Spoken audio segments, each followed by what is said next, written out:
তার আত্মীয় স্বজন এলাকাবাসীকে আল্লাহ তাআলা যেন কিয়ামতের দিন জাযা দান করেন, উত্তম প্রতিদান দান করেন।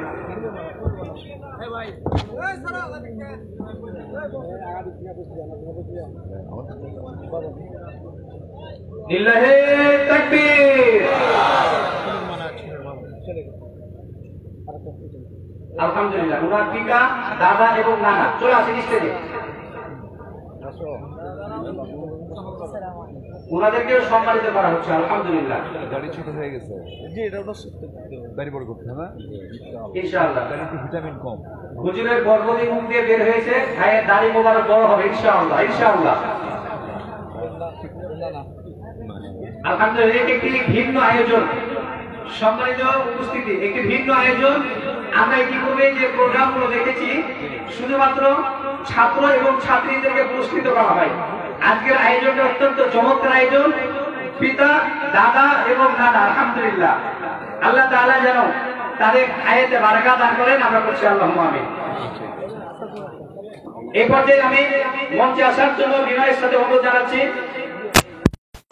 মাহফুজা খাতুন, পিতা মোহাম্মদ মামুনুল আলী, গ্রাম লাইনপাড়া, চোডলা।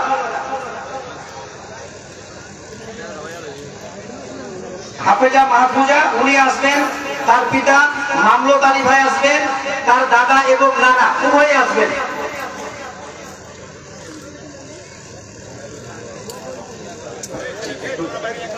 একটু উঠার ব্যবস্থা করে দিন, মুরব্বীকে একটু ওঠার ব্যবস্থা করে দিয়ে। আর রাস্তায় আমরা কেউ না দাঁড়াই, আমরা একটু সহযোগিতা করে দিই, রাস্তায় আমরা একটু দাঁড়াবো ইনশাআল্লাহ।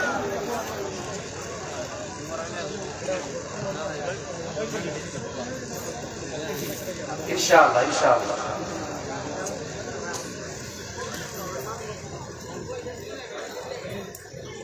আলহামদুলিল্লাহ। আমরা মোবারকবাদ জানাচ্ছি অত্র প্রতিষ্ঠানের সম্মানিত পরিচালক জনাব হাফেজ মাওলানা মোস্তফা কামাল।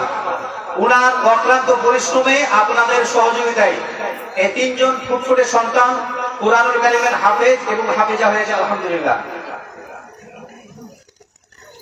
জাযাকাল্লাহু খাইর। এই পর্যায়ে আমি যদি আপনারা সম্মানিত পরিচালক মহোদয়কে বলছি, আপনারা যে পুরস্কারগুলো দিলেন শুধুমাত্র যদি সরঞ্জামগুলো দেখিয়ে দেন তাহলে হলো, এগুলো প্রদান করার প্রয়োজন নাই।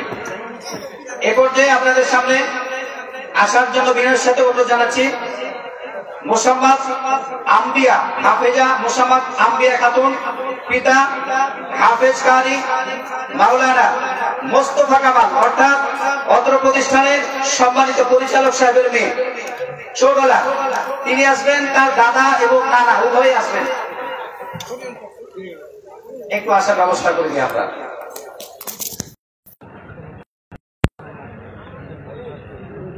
একটু সামনে আসার ব্যবস্থা করে দিই।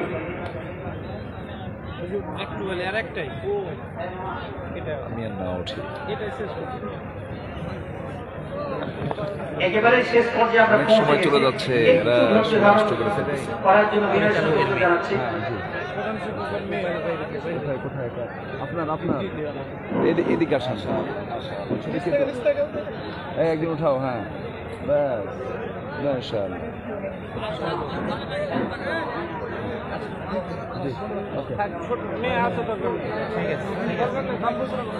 মেয়ে আসার দরকার নেই, থাক। আলহামদুলিল্লাহ। আমরা ছোট্ট একটু তেলাওয়াত শুনবো হাফেজাদের ভিতর থেকে একজনের। আমি হাফেজা আম্বিয়া খাতুনকে তেলাওয়াত করার জন্য বিনয়ের সাথে অনুরোধ জানাচ্ছি। আম্বিয়া খাতুন, আপনি যেখানে আছেন সেখান থেকে তেলাওয়াত করুন। আসসালামু আলাইকুম ওয়া রাহমাতুল্লাহ। আউযু বিল্লাহি মিনাশ শাইতানির রাজীম।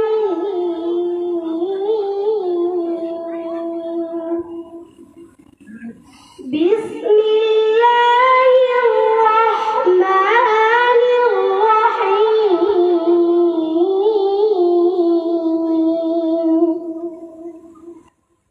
الذين جعلوا القرآن عضين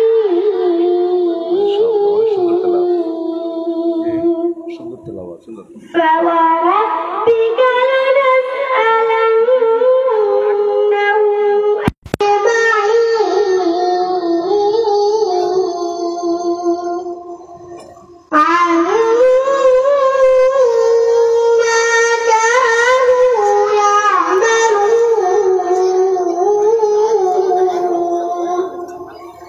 فاصدع بما تؤمر وأعرض عن المشركين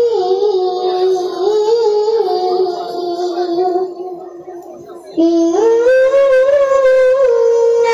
كفيناك المستهزئين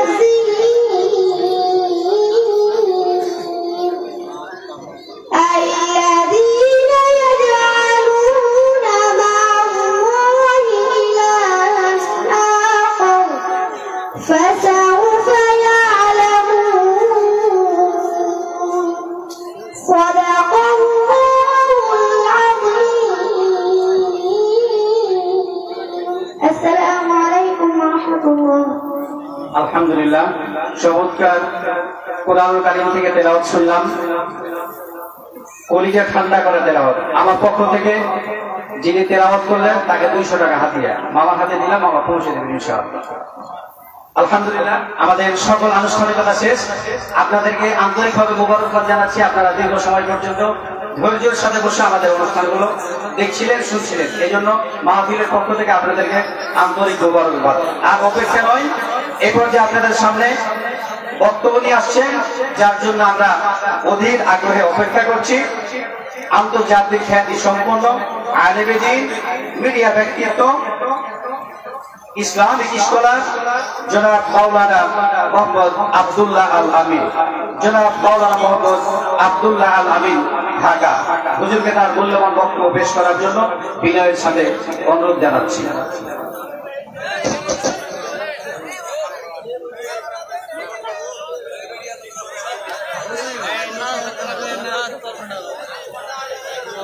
السلام عليكم ورحمة الله وبركاته. السلام عليكم ورحمة الله وبركاته.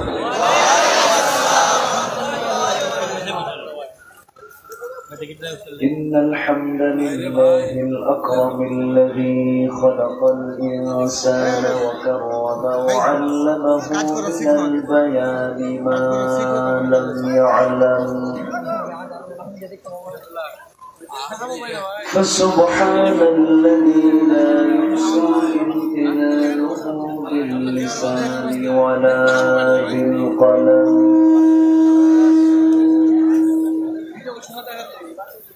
نشهد أن لا إله إلا الله وحده لا شريك له، ونشهد أن سيدنا وحبيبنا ومولانا محمدا عبده ورسوله الذي أرسله بالحق بشيرا ونذيرا وداعيا إلى الله بإذنه وسراجا منيرا. فقد قال الله تعالى في كلامه المجيد وفرقانه الحميد: أعوذ بالله من الشيطان الرجيم. بسم الله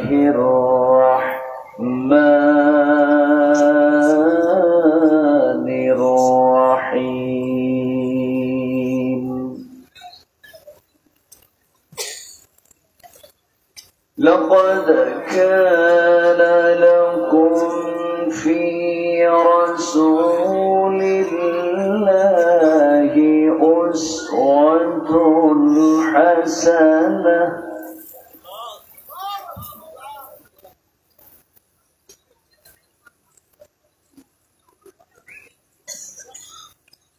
أسوة حسنة لمن كان يرجو الله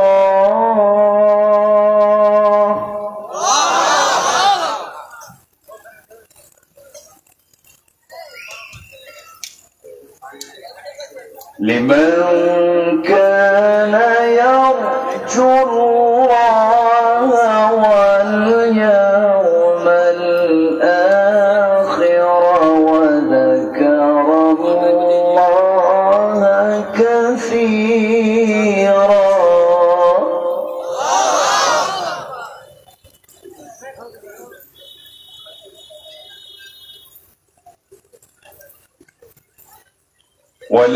ولما رأى المؤمنون الأحزاب قالوا هذا ما وعدنا الله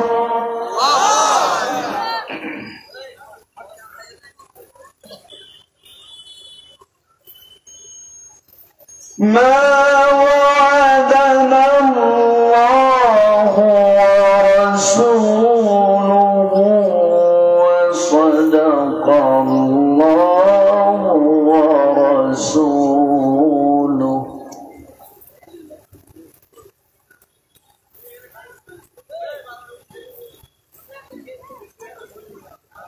وما زادهم إلا إيمانا وتسليما.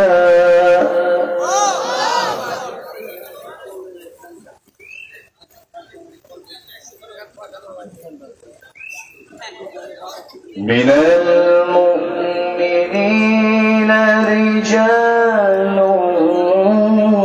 صدقوا ما عاهدوا الله عليه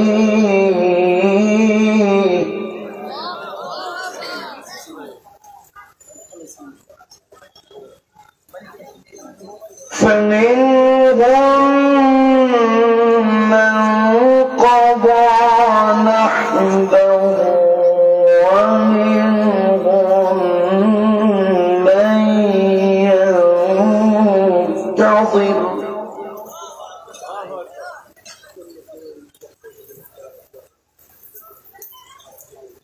وما بدلوا تبديلا.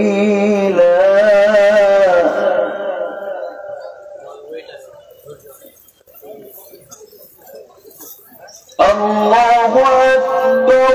بسم الله الرحمن الرحيم.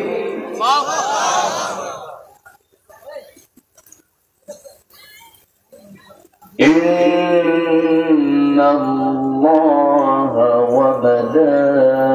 وملائكته يصلون على النبي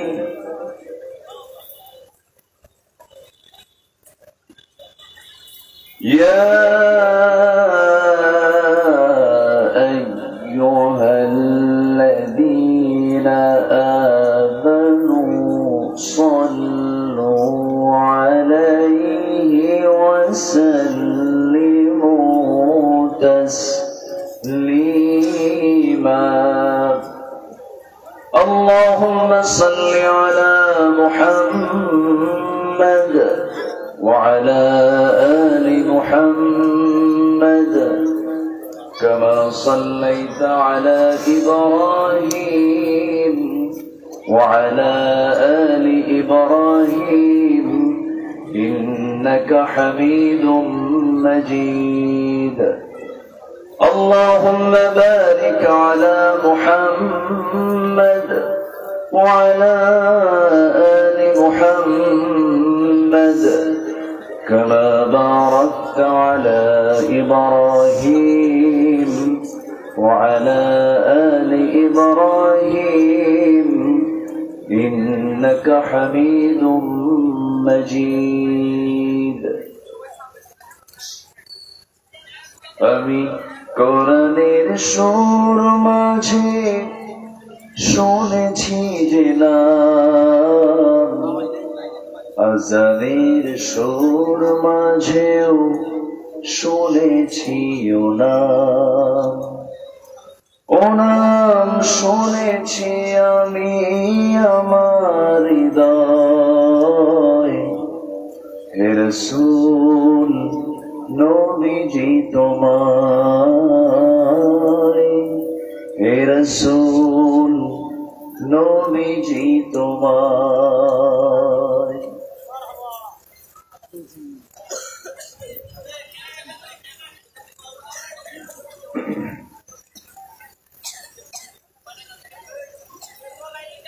রাজশাহী অঞ্চলের সীমান্তবর্তী জেলা চাঁপাইনবাবগঞ্জের গোমস্তাপুর উপজেলার চৌডালা জহুর আহমদ মিয়া কলেজ মাঠে অনুষ্ঠিত দুদিনব্যাপী তাফসীরুল কোরআন মাহফিল 2024 মহতী সমাপনী দিবসের এই বরকতময় মাহফিলের সম্মানিত সভাপতি, ইসলামী আন্দোলনের বলিষ্ঠ কণ্ঠস্বর, আজকে প্রোগ্রামের সম্মানিত প্রধান অতিথি জনাব মাওলানা আবু যার গফারি হাফিজাহুল্লাহ,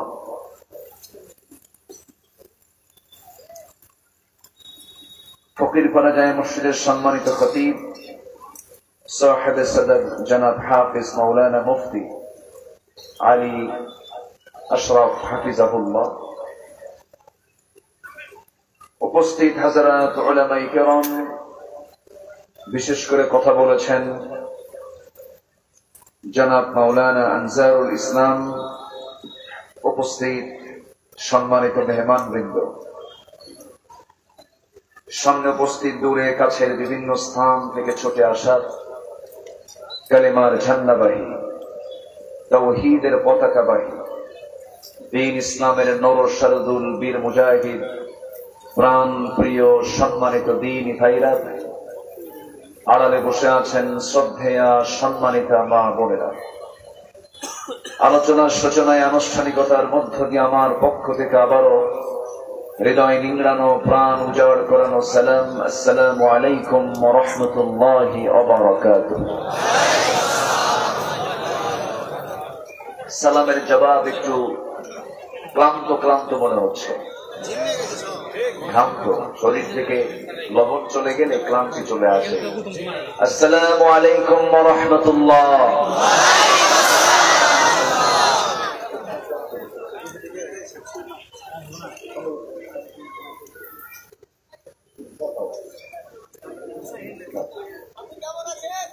সবাই কেমন আছেন?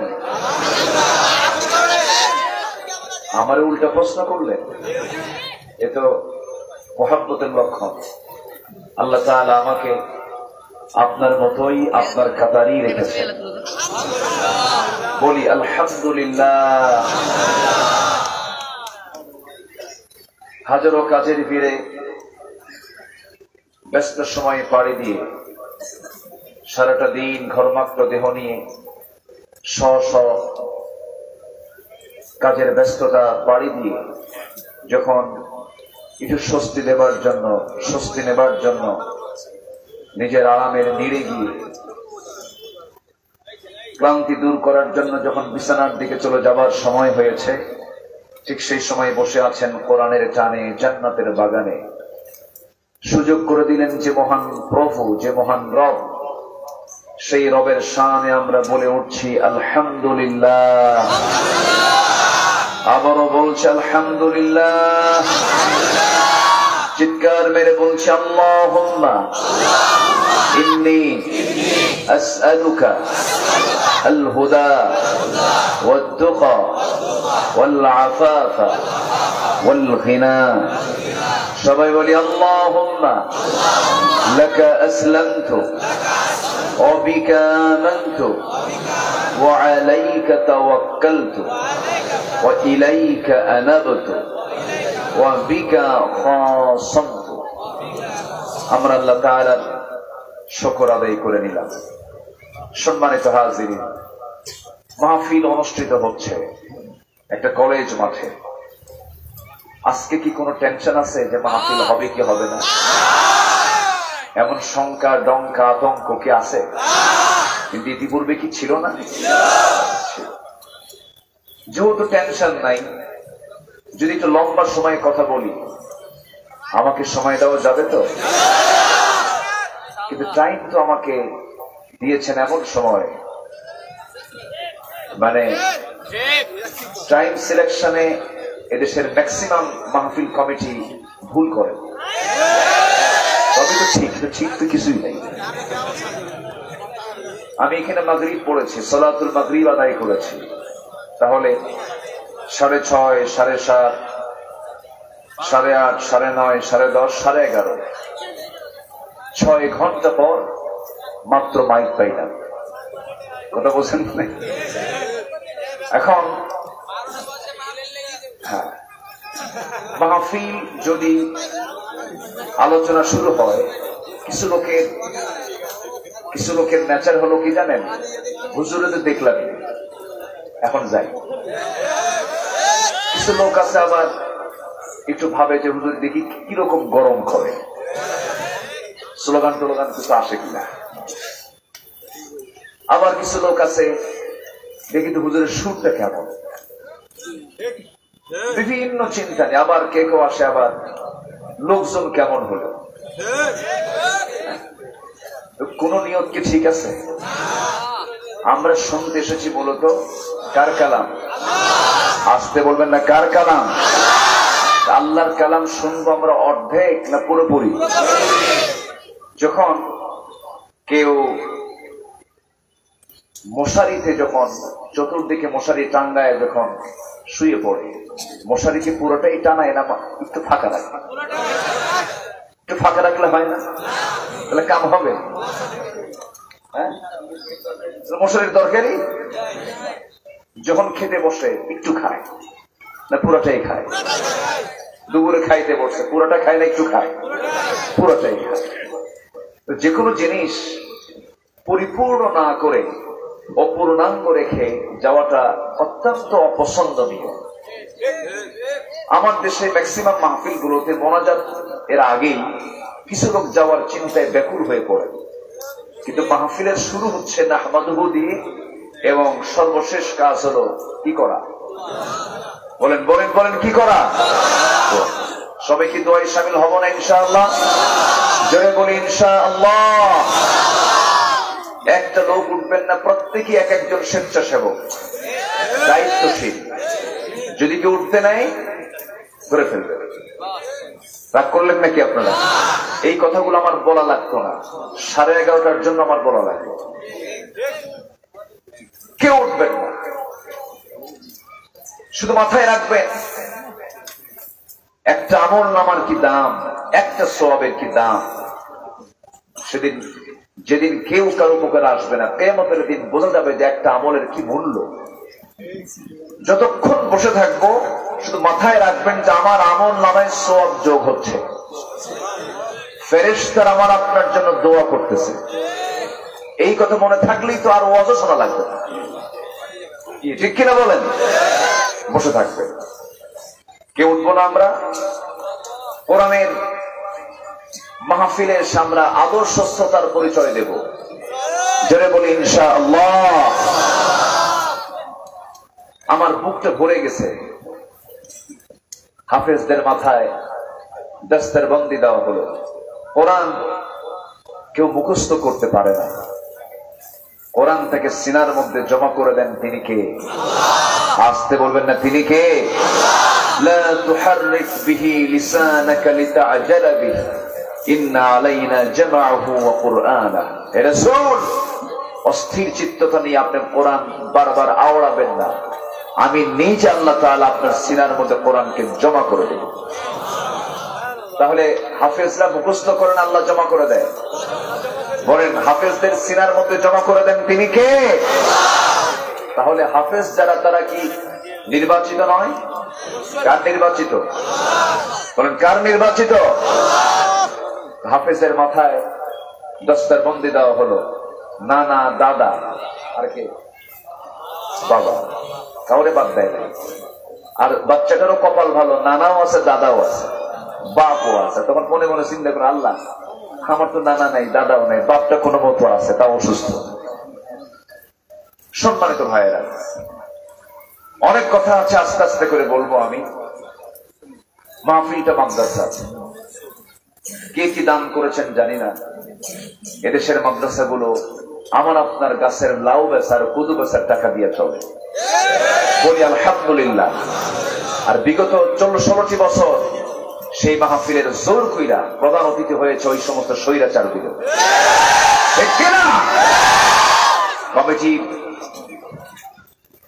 মূল দায়িত্ব তারা জোর করে আদায় করে নিয়েছে। আজকে সেই পরিবেশ আর নাই। ওরা অনেক অভিযোগ দিয়েছিল আলেমদের বিরুদ্ধে। মাদ্রাসাকে বলেছিল জঙ্গির প্রজনন কেন্দ্র, আলেমদেরকে গালি দিত মৌলবাদী বলে, জঙ্গিবাদী বলে, অনেক কিছুই বলেছে। তাদের নাটক শেষ। তাদের নাটক কি? নতুন বাংলাদেশ আমরা গড়ব কোরআন দিয়ে। জোরে বলি ইনশাআল্লাহ। 4.5 লক্ষ হাফেজ আমার দেশে। কত? কি সমস্যা ওখানে? ওখানে আওয়াজ কেন? কথা বলা যাবে না, কথা বলা, যে যেখানে আছে থাকুক না, ডিস্টার্ব করা যাবে না। যে যেখানে আছেন থাকুন। শুধু ভাববেন যে আপনার এই বৈঠকে যদি কোন ফেরেশতার কাছে আপনার যদি শিষ্টাচার বহির্ভূত কোন আচরণ যদি ফেরেশতার কাছে দৃষ্টিগোচর হয়, শৃঙ্খলা ভঙ্গের মামলা কিন্তু ফেরেশতা দেবে আপনার বিরুদ্ধে। কিন্তু মারাত্মক ব্যাপার। কিন্তু ফেরেশতা যদি মামলা দেয়, জামিন হবে? জামিন হবে না। সবাই নিজ নিজ দায়িত্ব আমরা পালন করব। কেউ কারো অসুবিধা করে কোনো কাজ করব না। জোরে বলি ইনশাআল্লাহ। সম্মানিত ভাইয়েরা, আমাকে অত্র প্রতিষ্ঠানের মুহতামিম তিনি বলেছেন, হুজুর আপনার মুখ থেকে যদি শুধু 2 মিনিট একটা ওয়ার্ড, আপনি একটা বাক্য যদি আপনি বের করেন, কেউ রাগ করবে না। বললাম কি কথা? শুধু বলবেন জন প্রতি যেন 100 টাকা করে মাদ্রাসায় দিয়া যায়। দেখছেন কি চালাক? কই গেল? আমারে বলতেছে। আমার আগের মেহমান উনি অনেক লম্বা সময় ধরে কালেকশন করেছেন। আমরা এমন দেশ দেখতে চাই সরকারি টাকা এই মাদ্রাসা চলবে একদিন। বলি ইনশাআল্লাহ। আপনাদের কাছে আমরা চাইতে যাব না। এদেশের ক্রিকেটারদের পিছনে শত শত কোটি টাকা খরচ করা হয়, ঠিক কিনা? সাকিব আল হাসান নাম শুনছেন তো? কপালটা এমন, ডিগ্রি করতে পারবো না, ঠিক আছে না? ব্যবসা করতে নিয়েছিল। এমপি তো ব্যবসাগিরি করা, বুঝলেন না? এটা একটা কামাইয়ের একটা সোর্স হবে। ইসলাম যে ক্ষমতা চায় তাকে ক্ষমতা দেয় না, যে নেতৃত্ব চায় তাকে নেতৃত্ব তার হাতে তুলে দেয় না। ইসলাম যে নেতৃত্ব চায় না তার হাতে নেতৃত্ব তুলে দেয়। কথা ক্লিয়ার? আজকে এক ক্রিকেটারের মূল্য কত? হাজার হাজার কোটি টাকা তাদের পিছনে খরচ করা হয়। আর এই হিফজ মাদ্রাসার ছাত্রগুলো আদা সিদ্ধ ডাল, আদা সিদ্ধ তরকারি খায়, তাও তৃপ্তির ঠেকুর তাদের মুখ থেকে বের হয়। মুখ থেকে বের হয় আলহামদুলিল্লাহ। তো ওই সমস্ত অনাথ গরিব কিছু ছাত্র ছাত্রীর জন্য যদি 100 টাকা করে দেওয়া হয়, কষ্ট হবে? দেখেন আওয়াজ কিন্তু কমে গেছে। কষ্ট হবে? সবাই কি দিতে রাজি আছেন? পাঠাইছিলেন কি কিছু কাউকে? এর আগে পাঠাইছিলেন? পাঠানো হয়েছে? তাহলে তো আবার কেমন কি করি করবো? আমি কি একটু পরের দিকে চাই? তাহলে একটু পরে বলি এটা, না কি করবো বলেন? তাহলে একটু চাদর দিয়ে দিই। যান না, একটু তাড়াতাড়ি যান, 2-3 মিনিট। একটু বিরক্ত করছি ভাই আপনাদের কোরআনের স্বার্থে, মাদ্রাসার জন্য। কই কোথায়? নামেন নামেন নেমে পড়েন ছাত্ররা। 2 থেকে 3 মিনিট আমি টাইম দেবো। 2 থেকে 3 মিনিট। যে যা পারি, 100-র বেশি 200 দিলে কিন্তু জায়েজ হবে না। ওই যে মহাতামিম বলে দিচ্ছে আমাদের কথা বলছেন নাকি? কিন্তু 100 টাকা 100 নিচে দিলেও কিন্তু জায়েজ হবে না, তাহলে তো পাওয়াই যাবে না। অতএব না, ইয়াসসিরু ওয়ালা তুআসসিরু বাশশিরু ওয়ালা তুনাফসিরু, কঠিন করো না সহজ করো। যে যা পারি মিনিমাম একটা কন্ডিশন জনপ্রতি যেন গড়ে এই ফিগারটা আসে, যে যা পারি আমরা দেবো। জোরে বলে ইনশাআল্লাহ। তো আমরা চুপ না থেকে একটু আল্লাহর নামটা নেই, আল্লাহর জিকিরটা করি 2 মিনিটে, যে যা পারি আমরা দেবো। সুবহানাল্লাহ আলহামদুলিল্লাহ, আরো জোরে লা ইলাহা।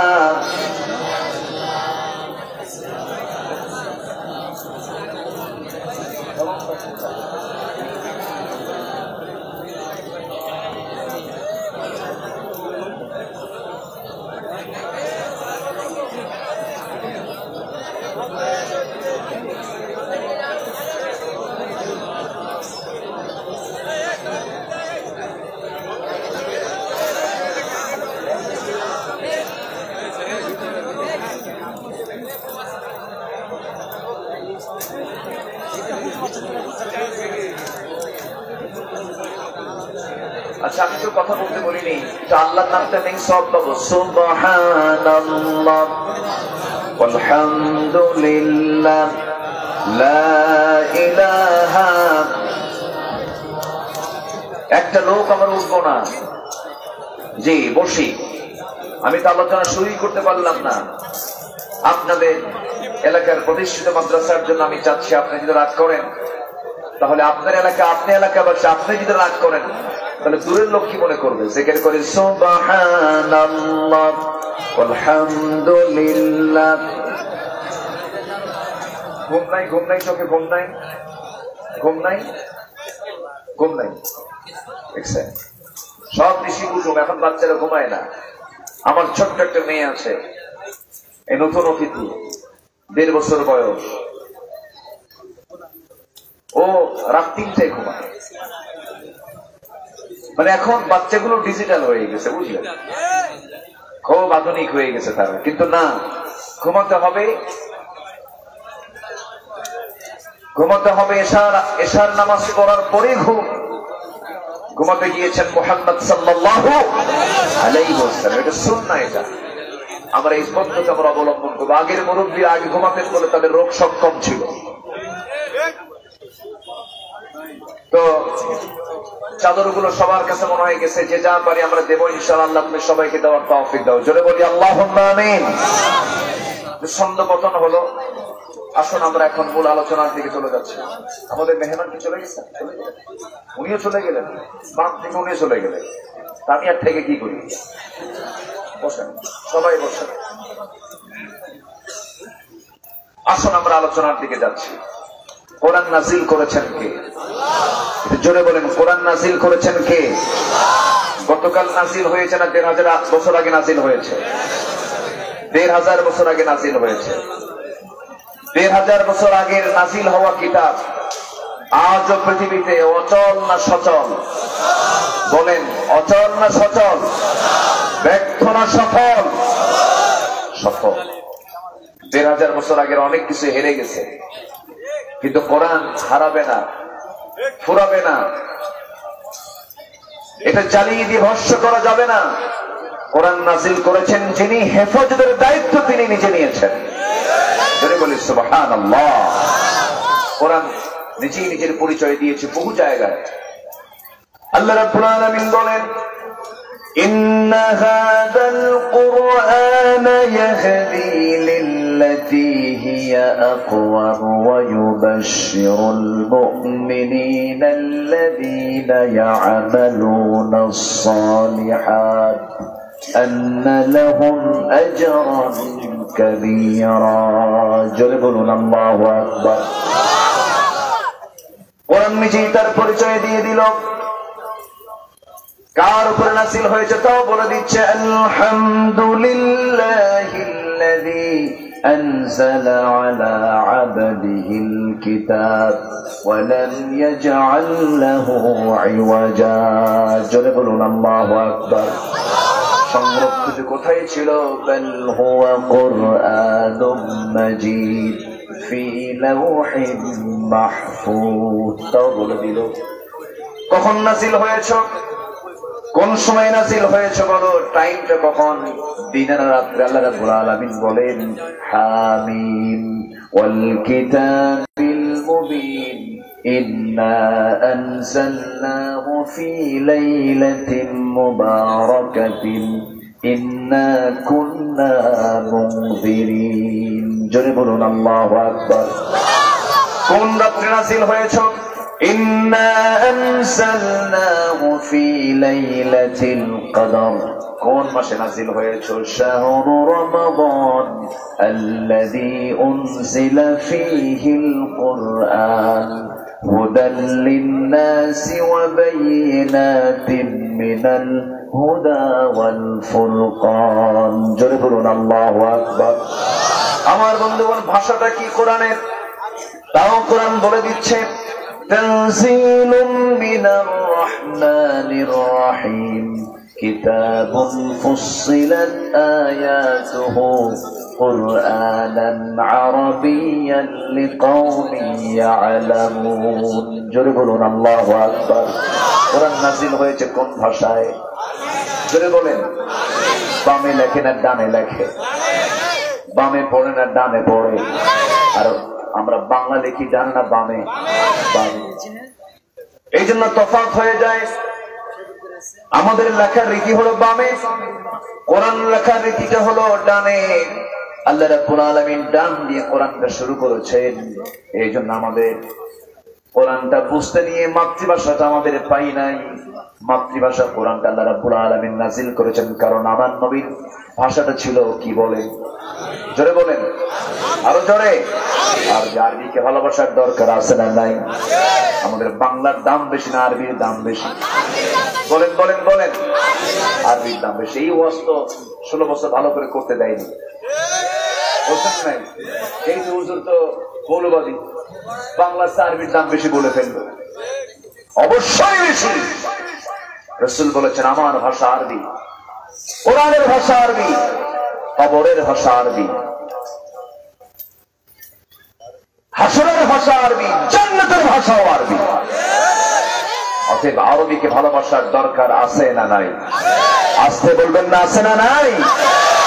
এই জন্য কোরআন পড়তে হবে কম না বেশি? পৃথিবীর শ্রেষ্ঠ মানুষকে না, রাসূল তো মুহাম্মদ, রাসূল তো শ্রেষ্ঠ মানুষই। কোন লোকটা শ্রেষ্ঠ?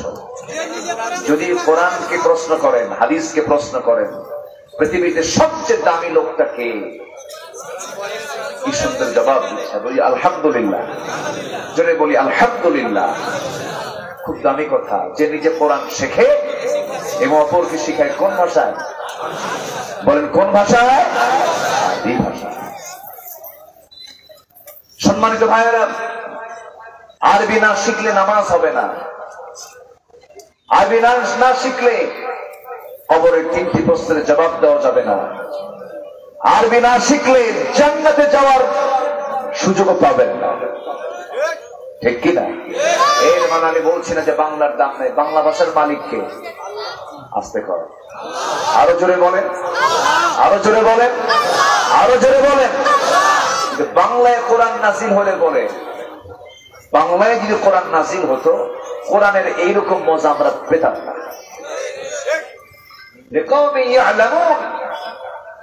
মানে মানুষ যেন সহজেই কোরআনটাকে বুঝতে পারে। এই জন্য আমি কোরআনটাকে আরবিতে নাযিল করেছি। ইন্না আনজালনাহু কুরআনান আরাবিয়্যান লাআল্লাকুম তা'কিলুন। সূরা ইউসুফ আল্লাহ তাআলা এটা স্পষ্ট করে দিয়েছেন। তাহলে কোরআন বাংলায় নাযিল হলে এরকম করে বোঝা যেত না যেমন করে কোরআন আরবিতে নাযিল হয়েছে বলে। তাহলে কোরআন আমরা বুঝতে চাইলে আমরা বুঝবো, কোরআনকে বুঝবো কোরআনের ভাষা দিয়ে। জোরে বলি ইনশাআল্লাহ। এর জন্য মাদ্রাসায় পড়ার দরকার আছে না নাই? আসতে বলবেন না, আছে না নাই? তবে ডাক্তার হওয়ার দরকার নাই। আসতে বলে। ইঞ্জিনিয়ার হওয়ার দরকার নাই, আইনজীবী হওয়ার দরকার নাই, প্রশাসক হওয়ার দরকার নাই, ডিসি, এসপি, মেজর, কর্নেল হওয়ার দরকার নাই। ইসলাম কোন শিক্ষাকে বাধা দেয়নি। দুঃখজনক হলো সত্য, আমরা এসপি পেয়েছি, কিন্তু এসপি কে কোরআনওয়ালা পাইনি। আমরা ডিসি কে পেয়েছি, ডিসি কে কোরআনওয়ালা পাইনি। আমরা মন্ত্রী পেয়েছিলাম, মন্ত্রীকে আমরা আল্লাহওয়ালা পাইনি, কোরআনওয়ালা পাইনি। কারণ তারা যেই এলএম দিয়ে ডিসি হয়েছেন, এসপি হয়েছেন, জজ হয়েছেন, ব্যারিস্টার হয়েছেন, মেজর হয়েছেন, তারা কোরআনের শিক্ষায় শিক্ষিত হয়ে তারা ওই পদে যান নাই। কিন্তু পৃথিবীতে যত শিক্ষা আছে, সকল শিক্ষা যেটা কল্যাণের জন্য কল্যাণময়, যেটা কল্যাণের পথ দেখায়, সব শিক্ষা ইসলামী শিক্ষা। কিন্তু সব শিক্ষার মাঝে কম্পালসারি করতে হবে একটা সিলেবাস, একটা বই আল্লাহর পক্ষ থেকে। সেটা কোন সিলেবাস? আরো জোরে বলেন, আরো জোরে বলেন। এই কোরআনকে নিভিয়ে দেওয়ার জন্য বহু চেষ্টা করেছে একটা অপশক্তি। কোরআনের যারা জ্ঞানে জ্ঞানবান, এই বিগত 16 বছরে তাদের উপরে, সে আলেমদের উপরে জুলুম নির্যাতন কম ছিল না বেশি ছিল? কম ছিল না বেশি ছিল? বেশি ছিল। এদেশে কোরআনের তাফসীর মাহফিল বলতে বোঝায় এই মাহফিলের সংস্কার যিনি সাধন করেছেন, মন্ত্রমুগ্ধের মতো লক্ষ লক্ষ লক্ষ লক্ষ জনতা এট এ টাইম মাহফিল উপস্থিত হয়ে যার বক্তৃতা শুনেছেন, সেই মহান ব্যক্তিত্বকে জনবিচ্ছিন্ন করার জন্য দীর্ঘ 13টি বছর তাকে অন্ধকার প্রকোষ্ঠে জুলুম করে নির্যাতন করে রাখা হয়েছিল। ঠিক কিনা? যারা করেছে তারা কি সমাজে চেয়েছিল কোরআন জারি হোক, কোরআন প্রতিষ্ঠিত হোক? চাইনি বলেই তাদের এই লক্ষণ আমরা দেখতে পেয়েছি। শুধু এক সাইডই নয়, হাজারো আলেম ওলামা জেলখানায় পৌঁছেছিল। লম্বা আমি যদি টানতে যাই তাদের লিস্ট, বহু সময় লেগে যাবে। শুধু একটা কথা বলি, সেটা হলো মৌতুল আলিম কা মৌতুল আলম। একটা আলেমের মৃত্যু মানে জগতের মৃত্যু। তারা এক আলেমকে শুধু হাতে ধরে নাই, শুধু এক আলেমকে টার্গেট করে নাই, শত শত আলেম ওলামার উপরে যে নির্যাতন করেছে তার ফলাফল হলো আজকের বাংলাদেশ। এই বিজয় কে দিয়েছেন? আসতে বলবেন, এই বিজয় কে দিয়েছেন? বিজয় আসে কার পক্ষ থেকে? নাসরুম মিনাল্লাহি ওয়া ফাতহুন করিব। বিজয় আসে কার পক্ষ থেকে? ছেলেগুলো, ছাত্রগুলো কি আন্দোলন করলো চিন্তা করেন। বুকে সাহসটা দিল কে? স্বরাষ্ট্রমন্ত্রীর সামনে পুলিশ বলে, স্যার এই যে দেখেন ছবি দেখেন, গুলি করি একটা, পরে একটা, কিন্তু নড়ে না কেউ, সামনে আগায় আসে। এই দিলের ভিতর থেকে চুল পরিমাণ ভয়টাকে আশ্রয় না দিয়ে আল্লাহ তাআলা তাদের দিলের মধ্যে দিয়েছেন পাহাড় সমান সহ। কে দিয়েছেন? আল্লাহ দিয়ে। এই বিজয় দিয়েছেন কে? এই বিজয়কে আমরা ধরে রাখবো। জোরে বলি ইনশাআল্লাহ, জোরে বলি ইনশাআল্লাহ। গতকাল আমি শুনেছি, দেখলাম সামাজিক যোগাযোগ মাধ্যমে দেখতে পেলাম, জবি এবং ঢাবি যাকে ইউনিভার্সিটিতে এক ছাত্রকে অমানবিক কায়দায় তাকে কিছু ভাত খাওয়াইয়া দিয়া, খাবার খাওয়াইয়া দিয়া তাকে অমানবিক পাশবিক কায়দায় হত্যা করা হয়েছে।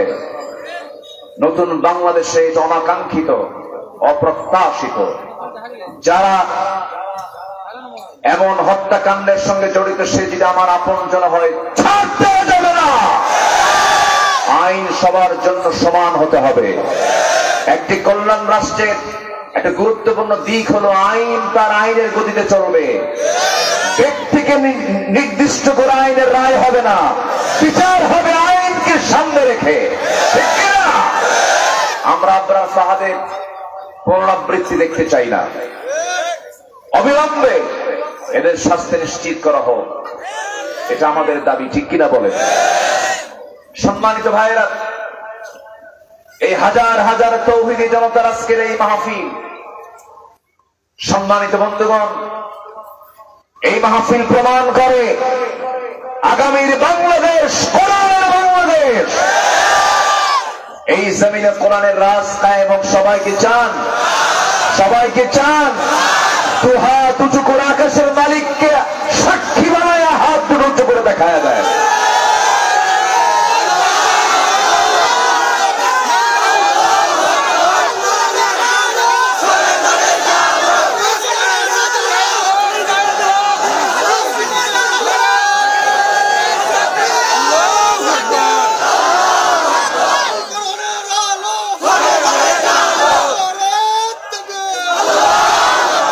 আল্লাহ কবুল করুন, জোরে বলে আমিন, আরো জোরে আমিন।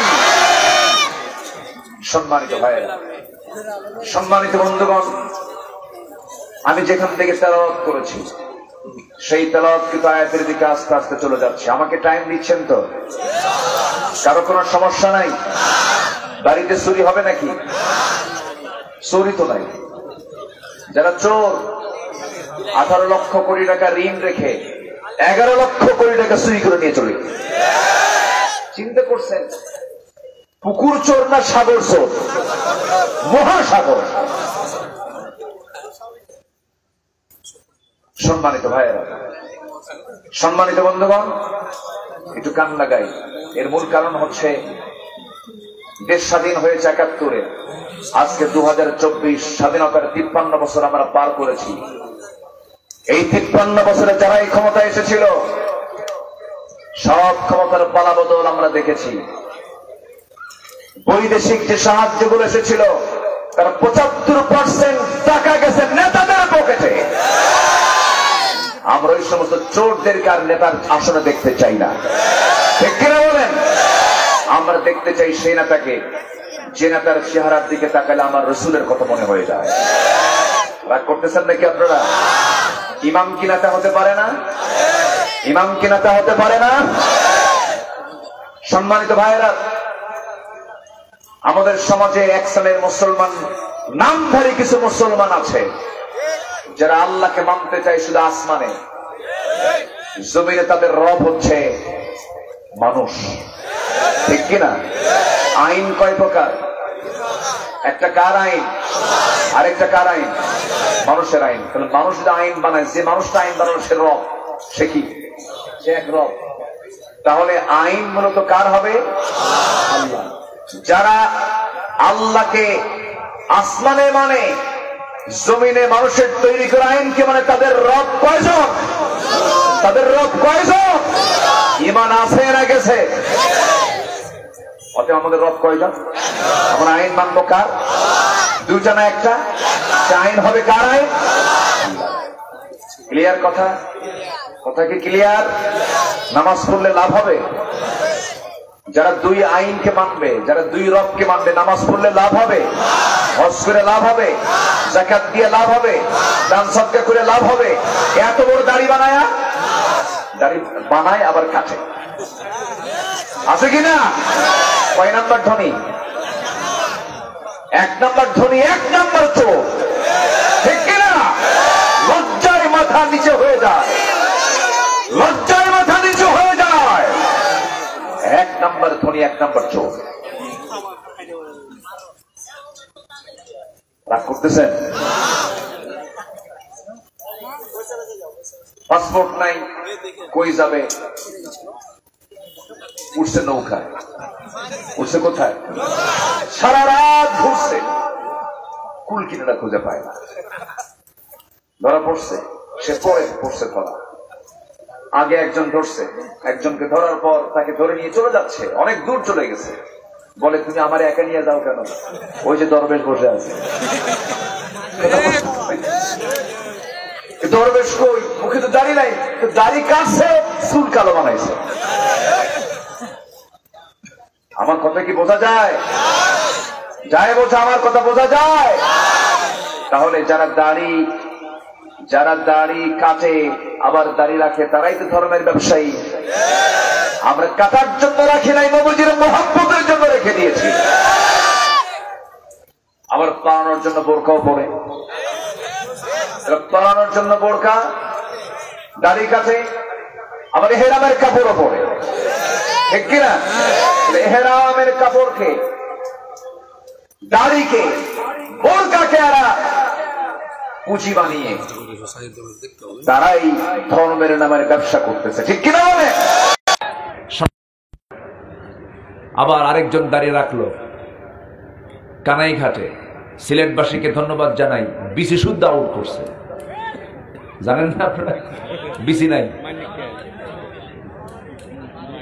কি কথা বোঝা যায়? কি ধমকা ধমকি, কি টকশো দেখি মারামারি, মেজাজ কি। সে নিজে বলে আমি নিজেকে গর্বিত মনে করি আমি সাইদির বিরুদ্ধে ফাঁসির রায় দিয়েছি।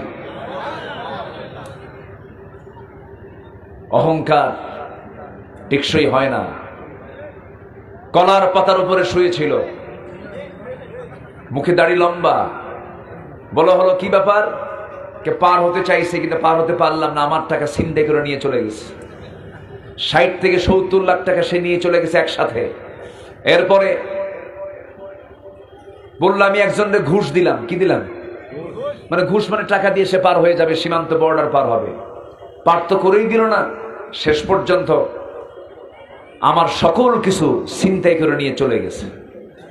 সম্মানিত ভাইয়েরা, সম্মানিত বন্ধুগণ, উদাহরণ দেওয়ার জন্য জালিমদের আর ফেরাউনের কাছে যাওয়া লাগে না।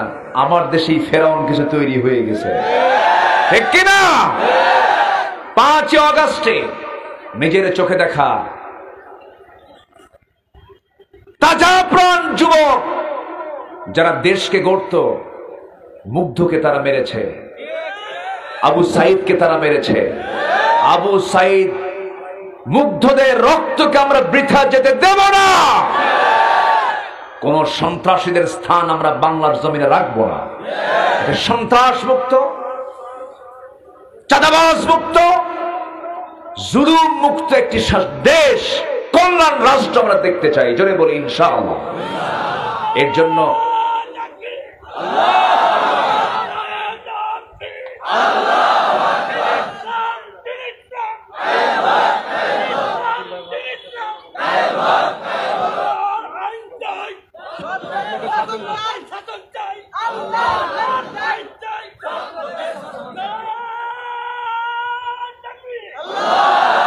মাশাআল্লাহ অনেক সুন্দর স্লোগান দিয়েছেন আপনারা। স্লোগানও দিতে দেয় নাই 16 বছর।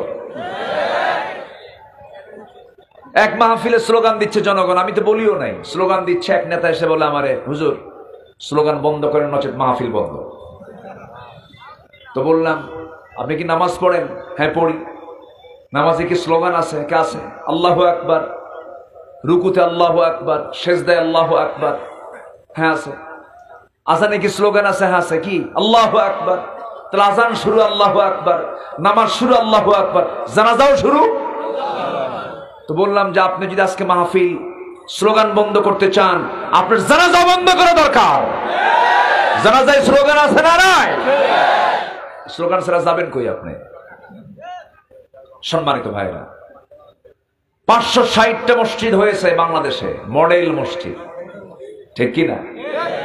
এই মসজিদ নির্মাণ করার পিছনে সবচেয়ে বড় অবদান হলো সৌদি অনুদান দিয়েছে 8,000 কোটি টাকা। এটা প্রকাশ পায়নি। যে নেতাই মঞ্চে আসে আর খালি প্রথমেই বলে 560টা মসজিদ বানিয়েছে আমরা। কি আছে না? এরকম আছে না? অথচ সেই টাকাগুলো অনুদান এসেছে সৌদি আরব থেকে। এরকম করে বহু, একটা দুইটা নয়, বহু ইস্যু আছে।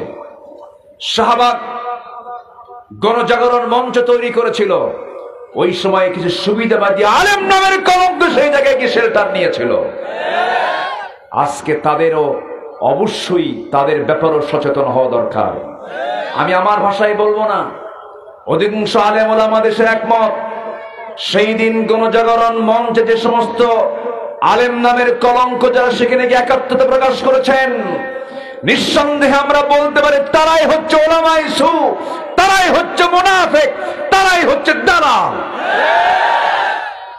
জ্ঞান আবু জেহেলের কম ছিল না।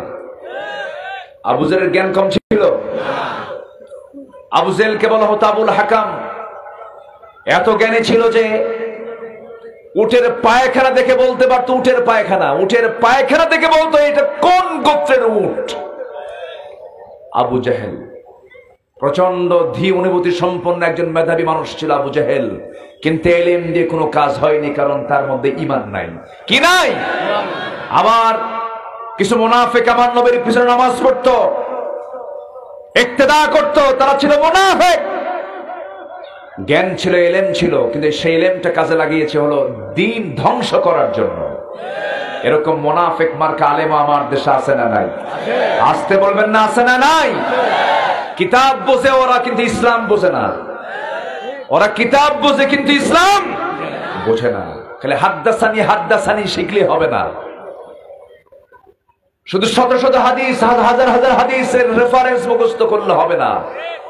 জমিন যার, আইন প্রতিষ্ঠা করতে হবে তার। এই দায়িত্ব পালন করবে না যে সে আলেমের 4 পয়সা মূল্য নয়। রাগ করতেছেন? একটু মন খুলে কথা বলতে হবে তো। এই জন্য সব কথাগুলো বলে দিচ্ছি একটু একটু করে। সম্মানিত ভাইয়েরা, 13 বছর যারা জেল খাটলো যে সমস্ত আলেমরা, তাদের দাম, এই 16 বছর যারা মাজলুম হলো তাদের দাম সেই সমস্ত আলেমের দাম। আর যারা এই 16 বছর সকল সুযোগ সুবিধা নিয়েছে সরকারের, ওই জালিম সরকারের সুবিধাভোগী আলেম আমার দেশে আছে না নাই? যারাই সুবিধা নিয়েছে তারাই হচ্ছে মুনাফিকের বাচ্চা। কি ঠিক আছে? কথা রাইট? অঙ্ক হিসাব করতে, অঙ্ক কষতে ভুল করা যাবে না। এই 16 বছর যারা সুবিধা নিয়েছে ওরাই মুনাফিক, এটা মাথায় রাখবেন। সম্মানিত ভাইয়েরা, তাহলে দেশকে সুন্দর করার জন্য একজন আদর্শ নেতার দরকার আছে না নাই? কেউ বাপ নিয়ে ব্যস্ত, কিনে ব্যস্ত, খালি বাপ। কিন্তু সেই বাপ তো শেষ পর্যন্ত সেই বাপের মাথা ভাঙ্গিয়া নামায় দিছে। ডক্টর ইউনূসকে প্রশ্ন করা হলো যে এই মুরালগুলো, এই মূর্তিগুলো ভাঙতেছে, তা আপনি কি করছেন? কে প্রশ্ন আমাকে করেন কেন? যার মূর্তি ভাঙতেছে তার মেয়েকে প্রশ্ন করেন, ঠিক কিনা? সম্মানিত ভাইয়েরা, কেউ বাবা নিয়ে ব্যস্ত, কেউ স্বামী নিয়ে ব্যস্ত। কারো বাপের দেশ, কারো স্বামীর দেশ, মাঝখান দিয়ে আমরা শেষ। আমরা শেষ হতে চাই না। আমরা কাউ কিনে ব্যস্ত হব না, আমরা আমার রাসূল কিনে ব্যস্ত হব। জোরে বলি ইনশাআল্লাহ। আমার নেতা অপ্রস্তুত না প্রস্তুত? আমার নেতা আছে না নাই? আমার নেতা তৈরির জন্য কোনো চিন্তা করা লাগবে না, আল্লাহ নেতা বানায় দিয়েছেন। মুহাম্মদুর রাসূলুল্লাহ, মুহাম্মদুর রাসূলুল্লাহ। এই ওঠে কেন?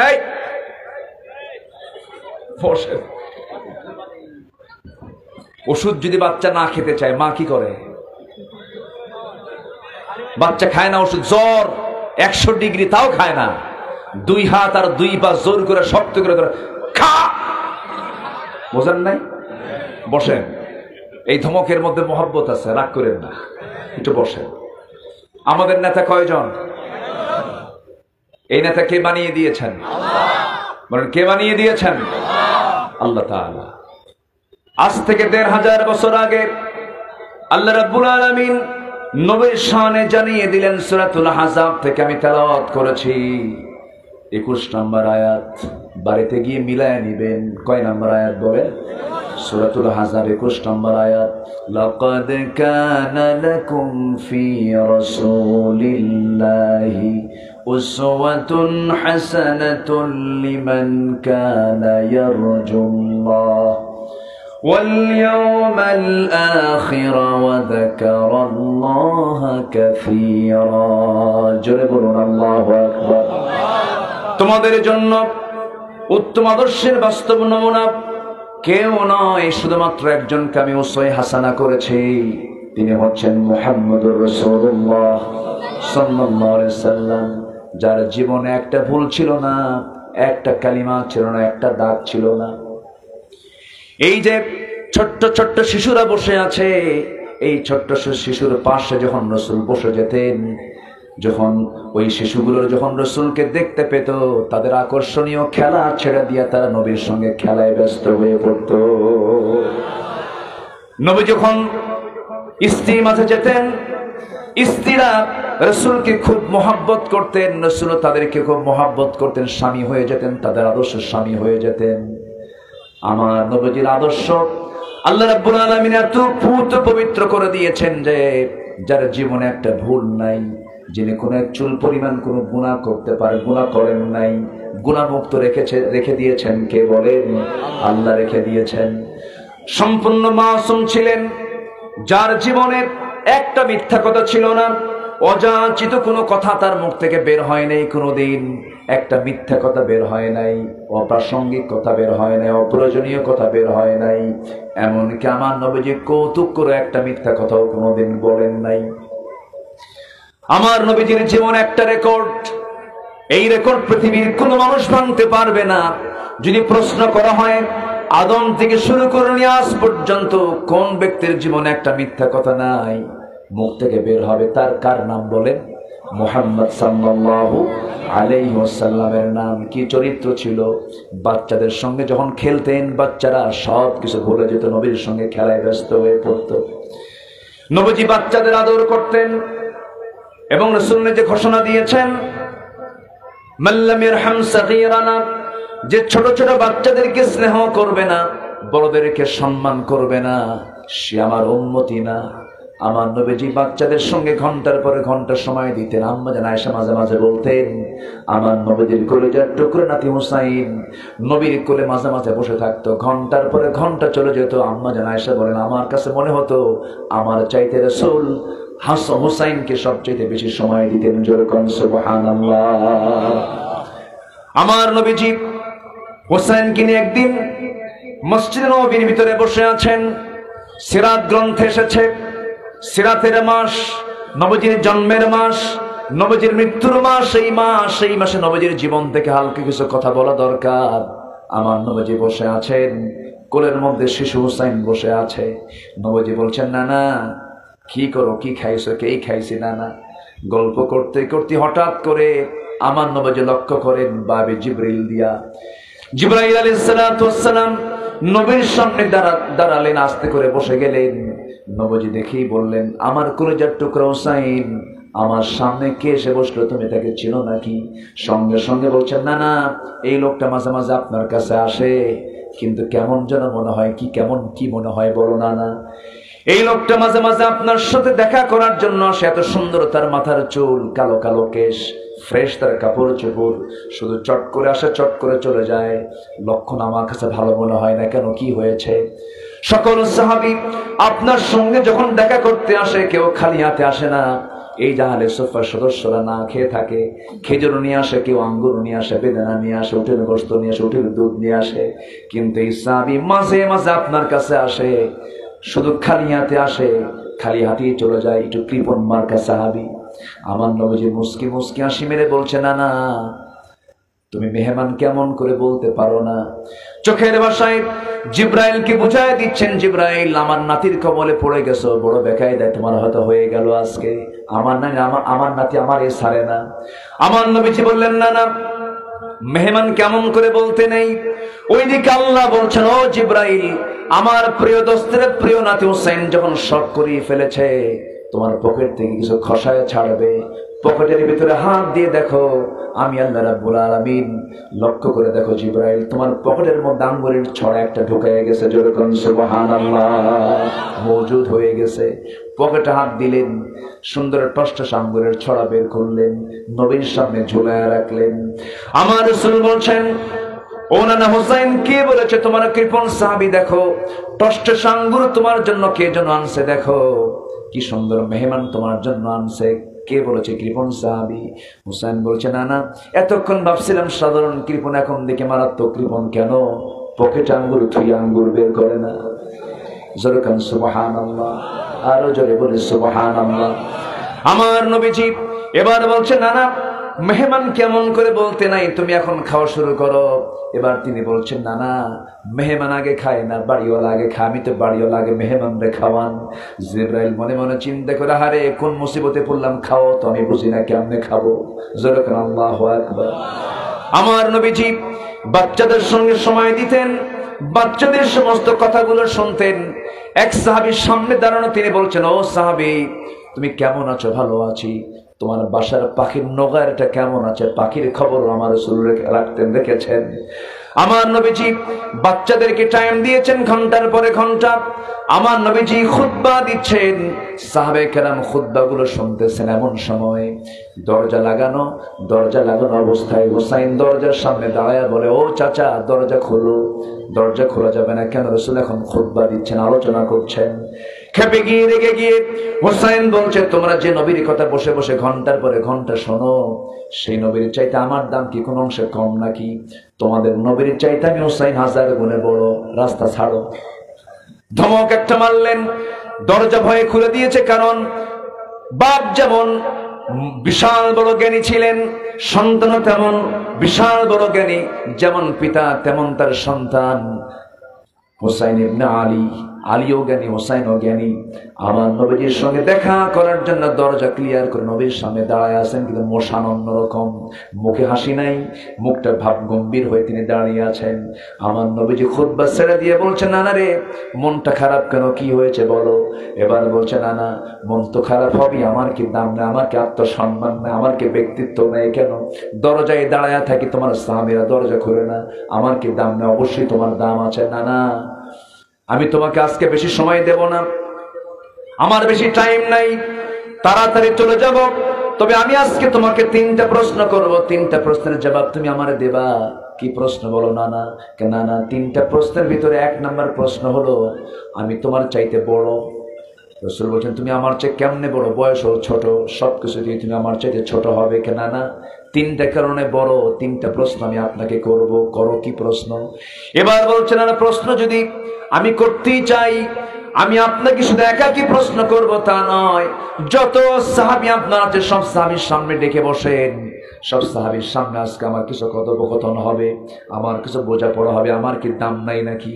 এবার সবাইকে ডাক দিলেন, হুসাইনকে। এবার বলছে, নানা কি প্রশ্ন করবে বলো? নানা তুমি বলো তো আমার প্রিয় বসার জায়গা কোনটা? আমার বুকটা। নানা তুমি শুয়ে পড়ো। শুয়ে পড়লেন। দৌড় মেরে গিয়া নবীজির বুকের উপরে বসে রাসূলকে শোয়ায় রেখে বলছে, নানা আমার প্রিয় জায়গায় বসলাম, এখন বলো তো নানা তোমার বাবার নামটা কি? আব্দুল্লাহ। বাড়ি কোথায়? মক্কায়। কোন বংশ? কুরাইশ বংশ। এবার বলছে, নানা আর নতুন করে পরিচয় দিতে পারবে না, এতটুকুই তোমার আব্বার পরিচয় শেষ। ও নানা তুমি কি জানো আমার বাবার পরিচয়টা কি? আমার বাবা হলেন এই দুনিয়ার সমস্ত কাফের বেঈমানদের জন্য যাকে আসাদ করে পাঠিয়েছেন, সিংহ করে পাঠিয়েছেন, গর্বিত পিতা আলী ইবনে আবি তালিব। সেই আমার পিতা এক পাল্লায়, তোমার পিতা আব্দুল্লাহ এক পাল্লায় যদি দেওয়া হয়, আল্লাহর কসম করে বলি আমার বাবা আলীর ওজনটাই বেশি ভারী হয়ে যাবে। আমার নবীজি কথাগুলো শুনছিলেন, ছোট মুখে এত দামি দামি কথা। আমার নবীজি মুস্কি মুস্কি আসতেছেন, কিন্তু চোখের কোনায় পানি জমে গেছে। এবার বলছে, না 2 নাম্বার প্রশ্ন কি বলো? এবার বলছে, না বলো তো তোমার মার নামটা কি? আমেনা। বাড়ি কোথায়? মদিনায়। এতটুকুই তার পরিচয় শেষ। কিন্তু নানা আপনি কি জানেন আমার নানার পরিচয়টা কি? আমার নানা হলেন, আমার মা হলেন আপনার মা আমেনা। আমার মাটাকে, আমার মা হলেন সেই মা জান্নাতের সমস্ত রমণীদের সর্দারিনী খাতুনে জান্নাত মা ফাতিমা। আমার মা ফাতিমাকে এক পাল্লায় দাও, তোমার মা আমেনাকে এক পাল্লায় দিয়ে দাও। আল্লাহর কসম করে বলি আমার মা ফাতিমার ওজনটাই ভারী হয়ে যাবে। নানা বলো তুমি বড় না আমি বড়? তোমার বাপ ছোট, আমার বাপ বড়। তোমার মা ছোট, আমার মা বড়।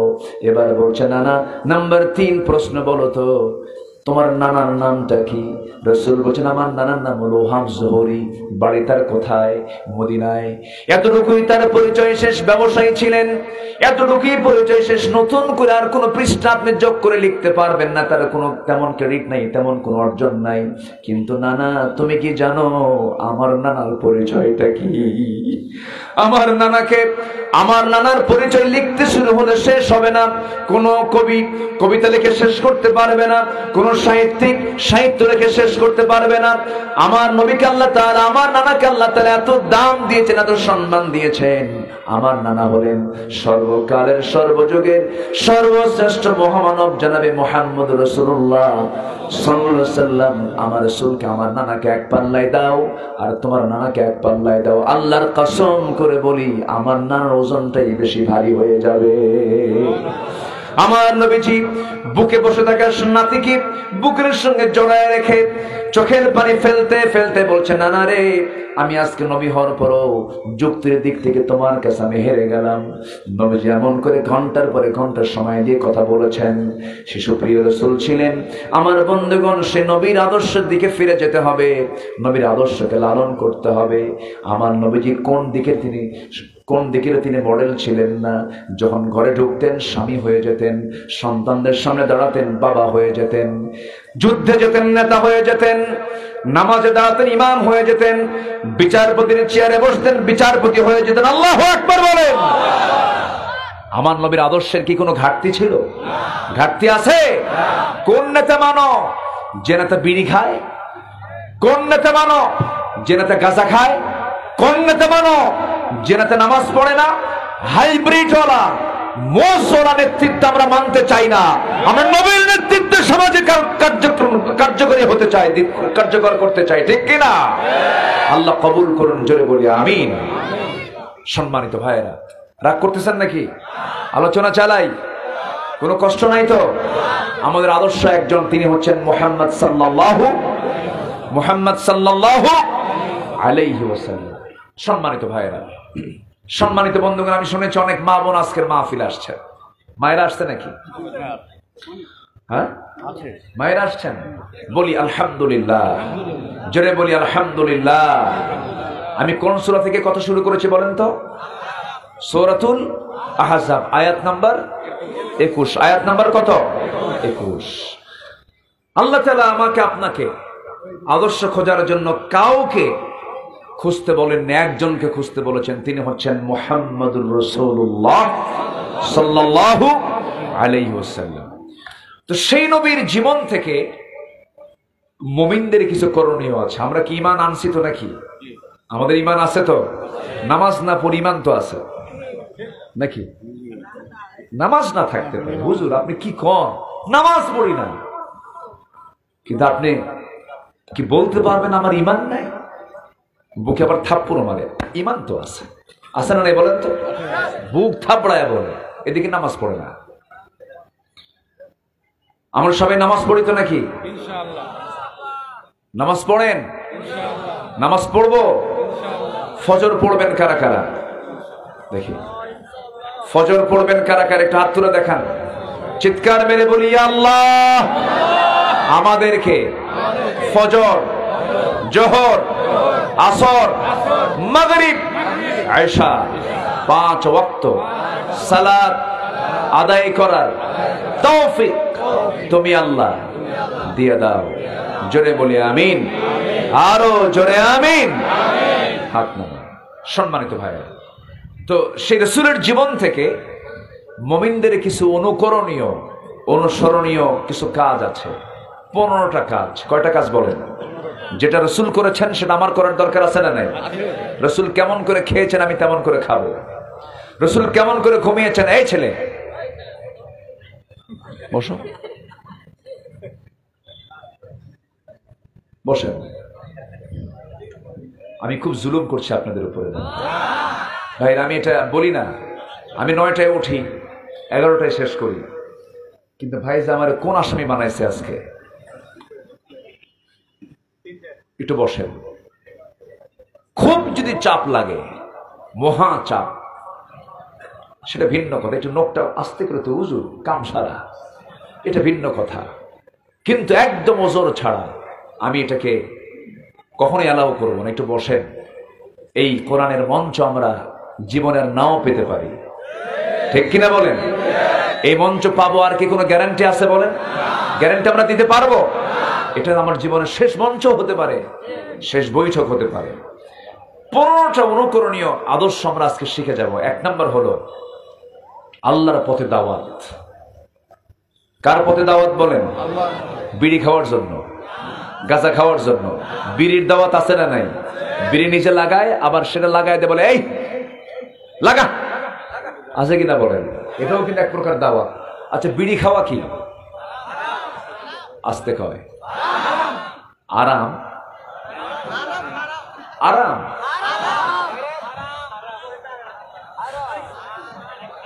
আচ্ছা, একটু বসেন। আমার দেশে প্রতিটি ঘরে, ম্যাক্সিমাম ঘরে বিড়ি আছে না নাই? বলেন, বিড়ি আছে না নাই? আর মেয়েদের জন্য আছে হলো জর্দা, আছে না নাই? দাদির মুখে যদি জর্দাই না থাকে, এটা কেমন দাদি হলো?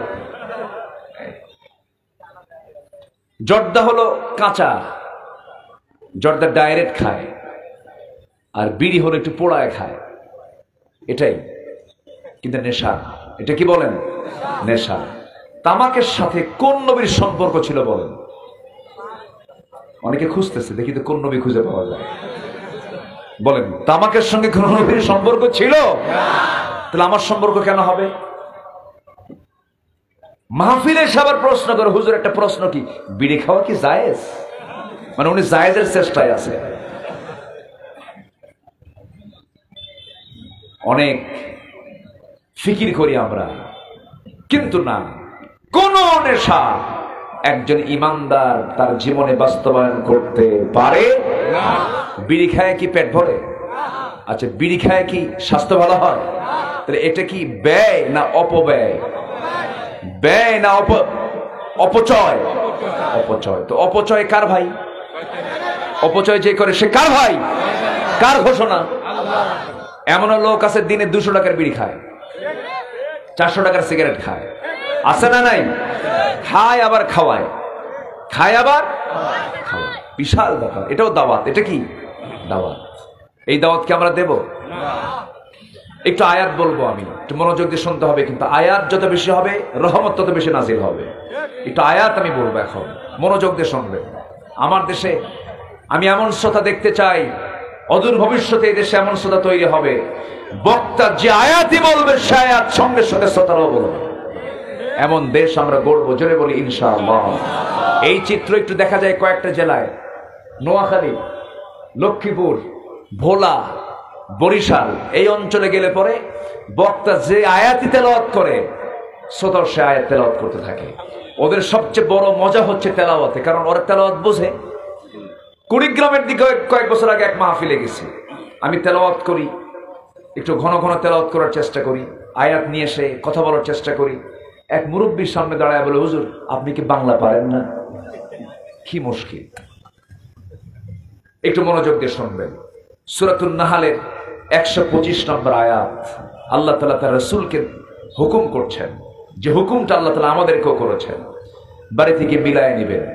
আল্লাহ রাব্বুল আলামিন বলেন, উদউ ইলা সাবিলি রাব্বিকা বিল হিকমাতি ওয়াল মাউইযাতিল হাসানাহ ওয়াজাদিলহুম বিল্লাতী হিয়া আহসান ইন্না রাব্বাকা হুয়া আ'লামু বিমান দাল্লা আন সাবিলিহি ওয়া হুয়া আ'লামু বিল মুহতাদিন। জোরে বলুন আল্লাহু আকবার।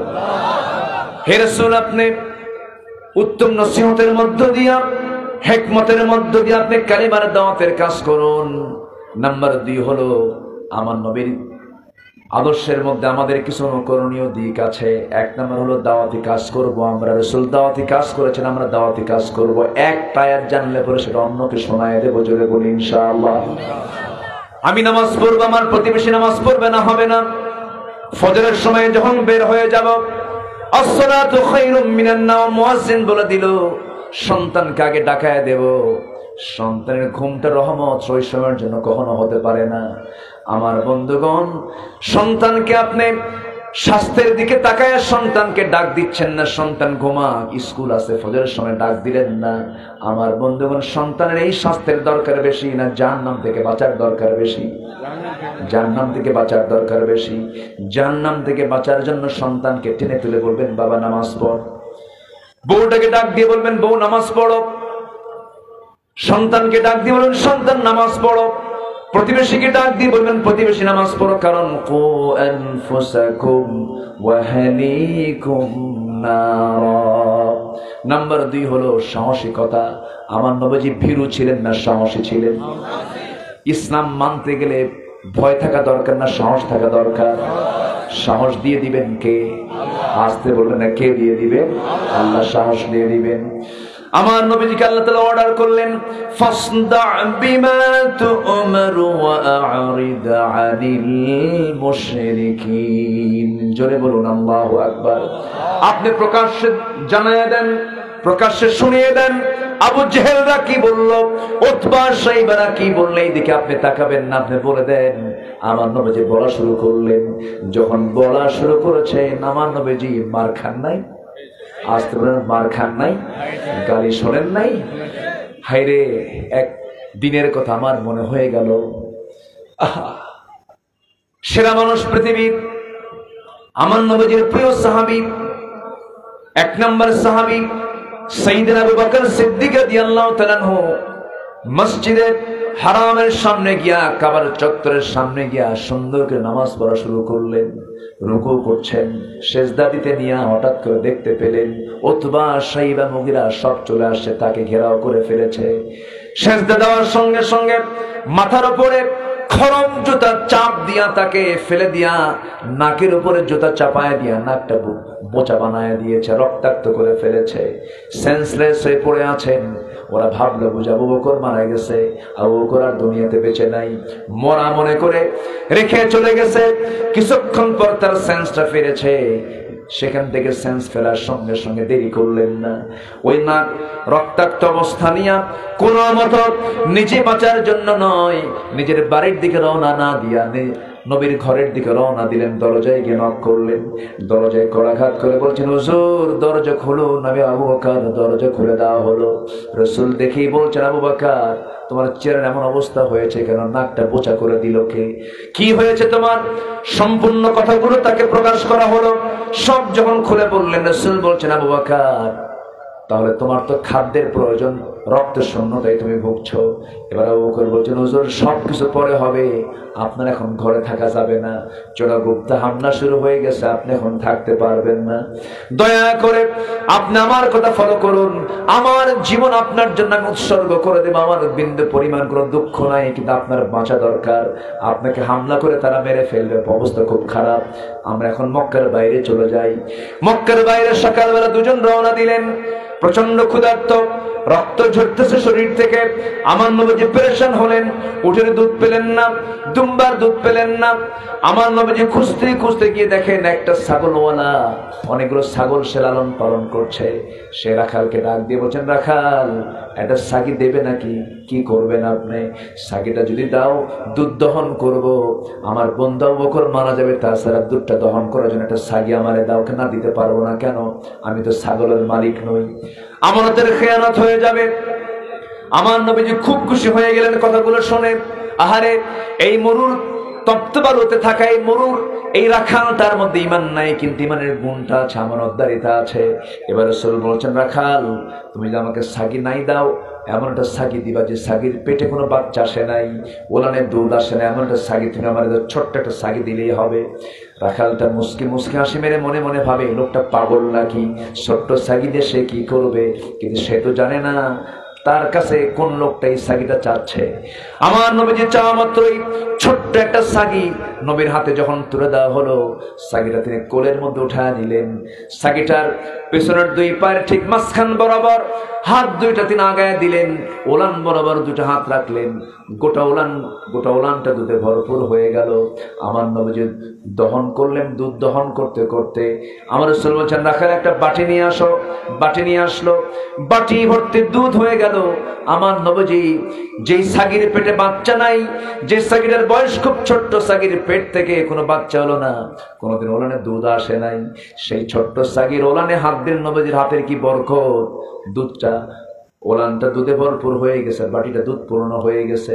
রাসূল মুসকি হাসি মেরে বলছেন, আবু বকর সকালবেলা রক্তাক্ত হয়েছ, বরকতের দুধ পান করো। যখন তাকে বাটিটা দেওয়া হলো, তৃপ্তি ভরে দুধ পান করলেন, পেট পূর্ণ হয়ে গেল, পেটের চামড়া টাইট হয়ে গেল, এত পরিমাণ দুধ পান করেছেন। রাসূল বলছেন, আবু বকর দুধ খাওয়া কেমন হলো বলো? হুজুর দুধ পান করলাম জম্মের মতো, এত দুধ খাইলাম, কিন্তু আমি বাটির দিকে চেয়ে থেকে দেখি বাটির দুধ এক চুল পরিমাণ কমে নাই। যেরকম সুবহানাল্লাহ। আমার নবীজি এবার বলছেন, আবু বকর এই বাটির দুধ তুমি কমাতে পারবে না। আরো আল্লাহর বান্দা যদি এখানে থাকতো তারাও কমাতে পারতো না। রাখাল তুমি এখন খাও। রাখালের হাতে বাটি তুলে দেওয়া হলো। বিসমিল্লাহ তো সে জানে না। রাসূল বলেন বলো বিসমিল্লাহ। বিসমিল্লাহ বলে ফেললো। সে বিসমিল্লাহ বলে যখন পান করা শুরু করলো দুধ কমে না। রাসূল বলেন যতক্ষণ পর্যন্ত এই বাটিতে আমার ঠোঁটটা না লাগবে বাটির দুধ কখনো কমতে পারে না। জোরে বলুন সুবহানাল্লাহ। আমার নবীজি সবার শেষে পান করলেন। আমার নবীজি আগে খেতেন না পরে খেতেন? আমার নবীজি খেতেন আগে না খাওয়াতেন আগে? আস্তে কন, খেতেন আগে না খাওয়াতেন আগে? এমনকি আম্মা জান আয়েশা বলেন আমি তার স্ত্রী ছিলাম, কদিন আগে রাসূলকে আগে খাওয়াতে পারিনি। নবীর জন্য দুধ নিয়ে গেছি। রাসূল বলতেন আয়েশা রে আমি আগে খাবো না তুমি আগে খাবে। রাসূল ঠেলে আমার দিকে দিয়ে দিতেন। আমি উটের দুধ উটের গোশত নিয়ে যেতাম, ছাগলের গোশত নিয়ে যেতাম। আমার নবীজি বলতেন আয়েশা তুমি আগে খাও। আমি হাড়গুলো খেয়ে খেয়ে চুষে চুষে রেখে দিতাম। নবীজি আমার সেই চুষে খাওয়া হাড়টা রাসূল নিয়ে চুষে সেই দিক যা চুষে সেই হাড়টা তিনি খেয়ে নিতেন। জোরে বলুন সুবহানাল্লাহ। ইসলামে মুহাব্বত ভালোবাসা আছে না নাই? সেই মুহাব্বতটা হতে হবে বাইরে না ঘরে। আজকে বলেন বাইরে না ঘরে। আজকে মোহাব্বত চলে গেছে কোথায়? গাছতলা, বটতলা। কি ঠিক কিনা বলেন? আমার বন্ধুগণ, আমার নবীজি কোনদিন আগে খান না, আগে খাওয়াইছেন তিনি। আমার দেশের নেতাগুলো ম্যাক্সিমাম নেতাগুলো আগে খায় না খাওয়ায়? আগে খায় না খাওয়ায়? ওই নেতা মানবো না, আমরা মানবো রাসূলকে নেতা। আল্লাহু আকবার বলেন। আমার বন্ধুগণ, নবীজি বলছেন আবু বকর খাওয়া দাওয়া সম্পন্ন হলো, চলো সে বিকেল বেলা হয়ে গেছে বাড়ির দিকে ফিরে যায়।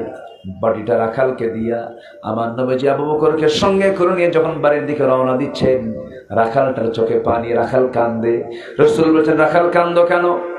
রাখাল বলছে আমাকে নিয়ে চলেন, আমিও চলে যাব। কেমন যেন মনে হচ্ছে আপনি একজন বিশেষ মানুষ, আপনার কি সুন্দর আচরণ, কি সুন্দর কথা, কি সুন্দর চেহারা। সঙ্গে সঙ্গে রাসূল বলছেন তুমি যদি যাও ছাগলগুলো দেখবে কেমন তো খেয়ানত হয়ে যাবে। তাও তো কথা, আমি থেকে যাচ্ছি। কিন্তু আপনি চলে যাচ্ছেন, আমার একটা দাবি আছে। কি দাবি? আপনি আমার ওই দোয়াটা শেখায় দেন। কোন দোয়া? যে দোয়া পড়ে আপনি মনে মনে ফু দিলেন ওলানটা দুধে ভরপুর হয়ে গেল। মাঝে মাঝে এই দোয়াটা আপনি আমার যদি শেখায় দেন, মাঝে মাঝে ওলানে ফু মারবো আর দুধ খাবো। জোরে কান সুবহানাল্লাহ। আর জোরে কান সুবহানাল্লাহ। আমার নবীজি মুস্কি হাসি মেরে বলছেন রাখাল রে 1000 বার এই দোয়া পড়লে কোনো কাম হবে না, বিসমিল্লাহ বলে লাভ হবে না। কারণ তোমার মধ্যে শিরকিয়াতের পচা দুর্গন্ধ বিদ্যমান আছে। এই শিরকিয়াতের পচা দুর্গন্ধ দূর করো, মাইনাস করে তাওহীদের সে অমীয় ধারা, তাওহীদের সে অমীয় সুধা তুমি পান করে ফেলো। সঙ্গে সঙ্গে রাখাল বলছে আপনার চোখ মুখ বলে হুজুর আপনি কি আল্লাহর নবী নাকি? শুনেছি মক্কা আল্লাহর নবী মুহাম্মদের আবির্ভাব হয়েছে, আমি কি বুঝতে ভুল করলাম নাকি? সঙ্গে সঙ্গে রাসূল বলেছেন বুঝতে ভুল করনি রাখাল, আমি হলাম শেখুল ইসলামের পয়গম্বর মুহাম্মদ সাল্লাল্লাহু আলাইহি ওয়াসাল্লাম। হাত চাগায় দিলেন, কালিমা পড়ে নিলেন। সেই রাখালটার দাম এত বেশি হয়ে গেল যে বাকি জীবনে ওই রাখাল আব্দুল্লাহ ইবনে মাসউদ রাদিয়াল্লাহু তাআলা আনহু যতদিন বেঁচে ছিলেন কোরআন দিয়ে সবসময় কথা বলতেন। কি দিয়ে বলতেন কথা? কোরআন দিয়ে কথা বলতেন। এই পৃথিবীতে রাসূল একজন ইসলামের ব্যাপারে সার্টিফিকেট দিয়েছেন, তোমরা আমার আব্দুল্লাহ বিন মাসউদের মতো তেলাওয়াত করো। আব্দুল্লাহ বিন মাসউদ যখন তেলাওয়াত করে আমার কাছে মনে হয় জিবরাইল ওহী নাযিল করতেছে। এই আব্দুল্লাহ ইবনে মাসউদ রাদিয়াল্লাহু তাআলা আনহু একদিন দূর অঞ্চল থেকে তিনি আসতেছিলেন। দ্বিতীয় খলিফা ওমরের শাসনামল চলছিল। সাইয়েদনা ওমর ফারুক রাদিয়াল্লাহু তাআলা আনহু দূর থেকে একটা টিম দেখলেন, দল দেখলেন, তারা দল বেঁধে আসতেছে। অন্ধকার রাত, হঠাৎ করে সামনে দাঁড়িয়ে বলছেন এই দলটা কোন জায়গা থেকে আসে? সেই দলের ভিতর থেকে একজন ব্যক্তি দাঁড়িয়ে বলছে মিন ফাজ্জিল আমিক। কোরআনে একটা আয়াত বলে ফেলেছেন মিন ফাজ্জিল আমিক। মনে মনে চিন্তা করছেন খলিফা এমন সুন্দর করে কোরআন দিয়ে উত্তর দেয়, দেখি একটা প্রশ্ন করি। এবার বলছেন যাবা কোথায়? ইলা বাইতুল আতিক। ইলা বাইতুল আতিক, এটাও কোরআন দিয়ে উত্তর দিল। মনে মনে চিন্তা করলেন কোরআন দিয়ে সব উত্তরগুলো দিয়ে দেবার। তিনি বলছেন শোনো, প্রশ্ন যখন শুরু করেছি কোরআন দিয়ে উত্তর দিতে হবে কিন্তু। এবার সাইয়েদনা ওমর ফারুক বললেন বাইতুল আতিকের দিকে যাচ্ছ, ফাজ্জিল আমিক থেকে আসতেছো, ভালো কথা, বলো তো কোরআনে কারীমের মধ্যে সবচেয়ে শ্রেষ্ঠ আয়াত কোনটা? আল্লাহু লা ইলাহা ইল্লা হু। এবার তিনি প্রশ্ন করলেন কোরআনে কারীমের সবচেয়ে আশাব্যঞ্জক আয়াত কোনটা? সঙ্গে সঙ্গে তিনি বলছেন কুল ইয়া ইবাদিয়াল্লাযিনা আসরাফু আলা আনফুসিহিম লা তাকনাতু মির রাহমাতিল্লাহ। এবার বলা হলো বলো তো কোরআনে কারীমের সবচেয়ে ভয়ঙ্কর আয়াত কোনটা? যে আয়াত পড়লে পরে চোখে পানি চলে আসে, সঙ্গে সঙ্গে ওই ভিতর থেকে জবাব আসতেছে ফামান ইয়ামাল মিসকালা যাররাতিন খায়রান ইয়ারাহু ওয়া মান ইয়ামাল মিসকালা যাররাতিন শাররান ইয়ারাহু। সঙ্গে সঙ্গে ওমর ফারুক বলছেন শোনো, আল্লাহর কসম করে আমার কাছে মনে হচ্ছে এই জায়গায় এই দলের মধ্যে আমার প্রিয় ভাই আব্দুল্লাহ ইবনে মাসউদ ছাড়া অন্য কেউ নাই। জোরে বলুন সুবহানাল্লাহ। রাখাল হয়ে গেছে পরশ পাথরে, একদম একটা দামি মানুষের রূপ নিয়েছেন। ইবনে মাসউদের আঘাতেই আবু জেহেল দুনিয়া থেকে বিদায় নিয়েছে। আল্লাহু আকবার বলেন, আরো জোরে আল্লাহু আকবার। তাহলে আমাদের আদর্শ কে হবে এটা নির্দিষ্ট করার দরকার আছে না নাই? আমার আদর্শ হবেন মুহাম্মদ সাল্লাল্লাহু। আমার নবীজি ভীরু না সাহসী? ভীরু না সাহসী? আমার নবীজি দাঈ ছিলেন, আমরা দাঈ হব, জোরে বলি ইনশাআল্লাহ। আমার নবীজি সাহসী ছিলেন, আমরা সাহসী হব, জোরে বলি ইনশাআল্লাহ। নাম্বার